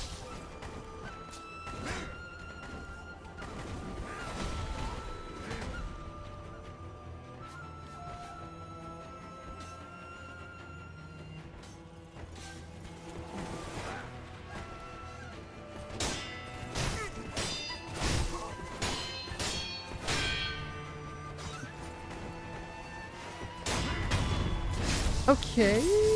So let's... Oh, no, no, no, no. I did not mean to do the overhead strike. Ah! VODs made into videos would be the funniest things.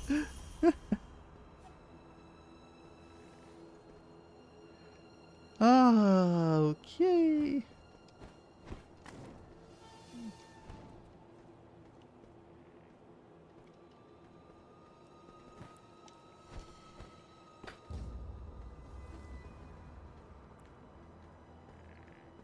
Okay, let me see here.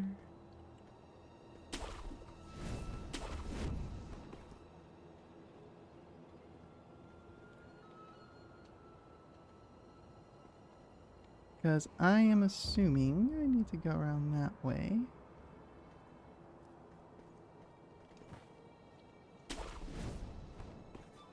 I thought I grabbed this one.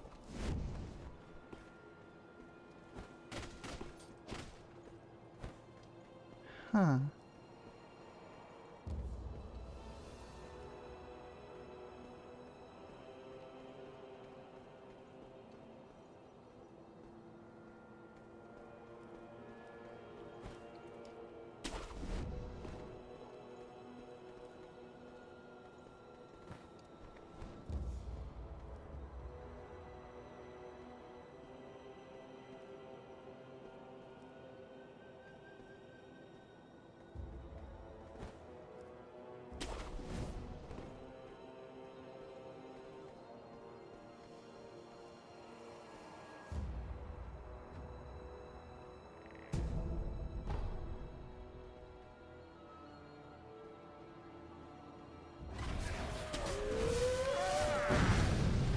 Woo! Okay. Rest, rest, rest, rest. Okay, so that's probably what I'm going to call for tonight's stream. We've been going for about 3.5 hours right now. Oh, that was close. That was so close. And I think that might be a good place to kind of end it on. So tomorrow I'm planning on streaming some more. I'm going to be streaming Weathering Waves. So kind of look forward to that. So again, I do want to thank everybody for tuning in. I know it was a little bit of a different kind of stream tonight with the just chatting to start off with, just because, again, I do like to chat every so often. But yeah, tomorrow will be more, what is it? Some Weathering Waves. So I look forward to playing that again. So yeah, I'll see you guys tomorrow. Have a good one. Be good at it, and stay safe out there. Bye!